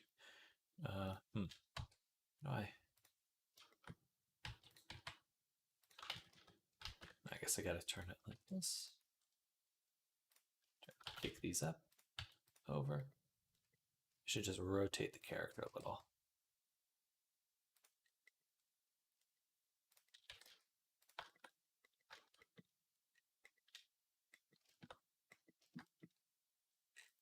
Not really sure what I'm doing here, but figure it out.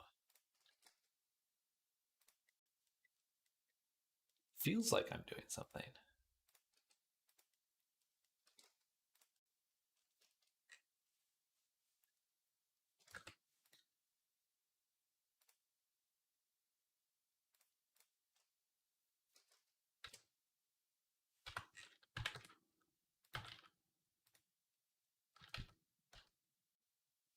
Rebaked at nights, I'll show the character render in several days. I'm excited. Looking forward to that. So many people doing so much good work. That's awesome. Yeah, this is what I want. That. I think that's charming. Something like this.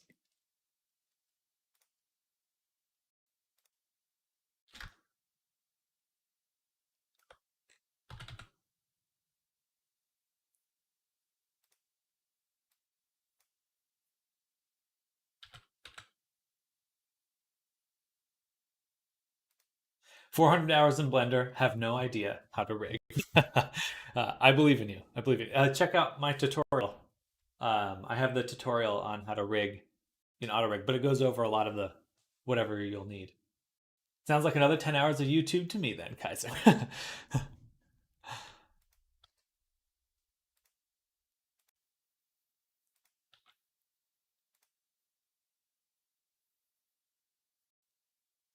I don't think I like having the legs crossed. Try to over like this.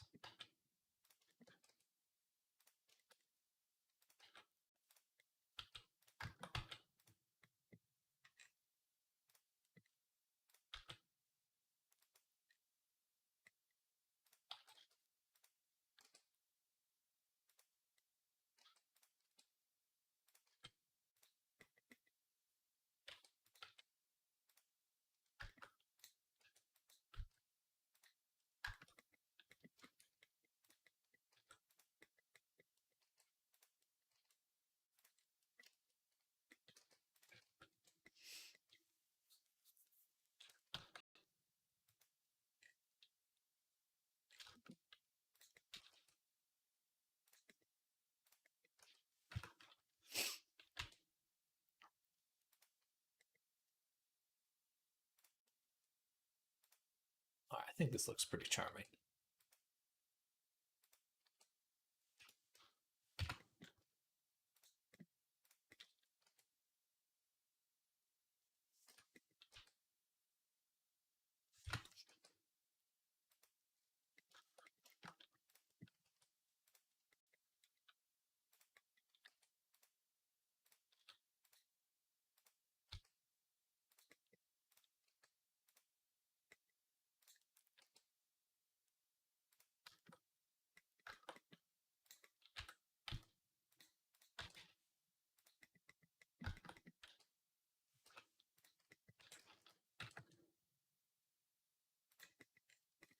And I'd love to have a little bit more perspective. Bam.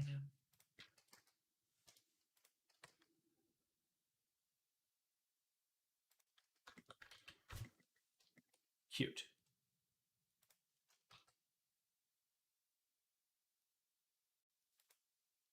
But it's important.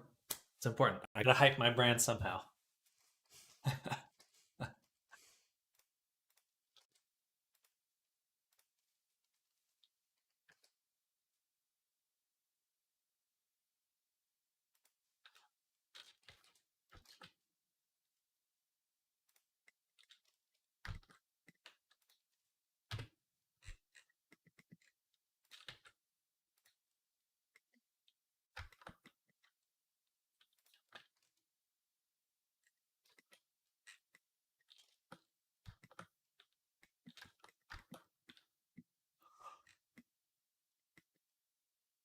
Okay, I think that looks pretty good. Let's adjust some of the lighting now.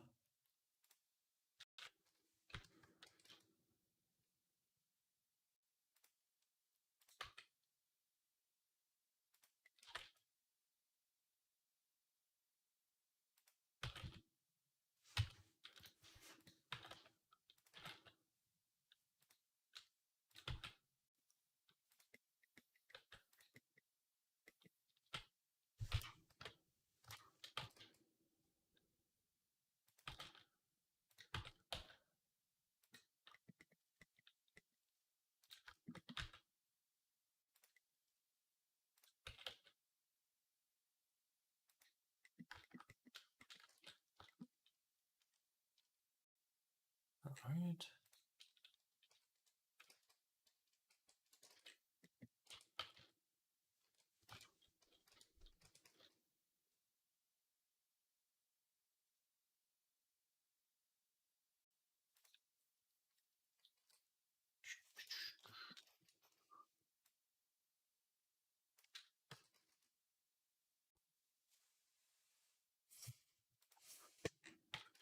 The longest camera you've ever seen. Look at this camera. Easy to reuse skeletons. You'll probably have to weight paint each mesh though. When you read armor between characters that have the same body types, different types. Time for me to feed. Hunger, hunger, must feed. Have a good lunch, dinner, feeding frenzy, everyone. I'm just about to do the same as well, Snartum. In fact, this is probably a good point for me to end it as well. But Snartum, enjoy your food, and I'm going to go enjoy some food as well. Thank you, everyone, for hanging out with me this morning. It's been a good morning. Just finished making food. Everyone's eating. It's that time. Noon for me. Because I know that weight painting is kind of boogeyman for Blender users. It's good, Kaiser. I'll catch you later. You'll have fun. But yeah, Fropador is right. Usually I have to adjust the weighting for each character. But again, thank you all for hanging out with me. I hope you all have an amazing rest of your day. And for anyone new here, I will be back soon. I'm just taking a lunch break. So definitely hit that follow, hit that subscribe, and I'll see you all very soon. Thank you for hanging out, everyone. See you in just a bit. Bye! Have a nice break too, Arctic. Bye. Bye, Draw. Bye, Frofador. Bye, Snar. Bye, Kaiser. Era. Anyone else lurking out there? See you soon.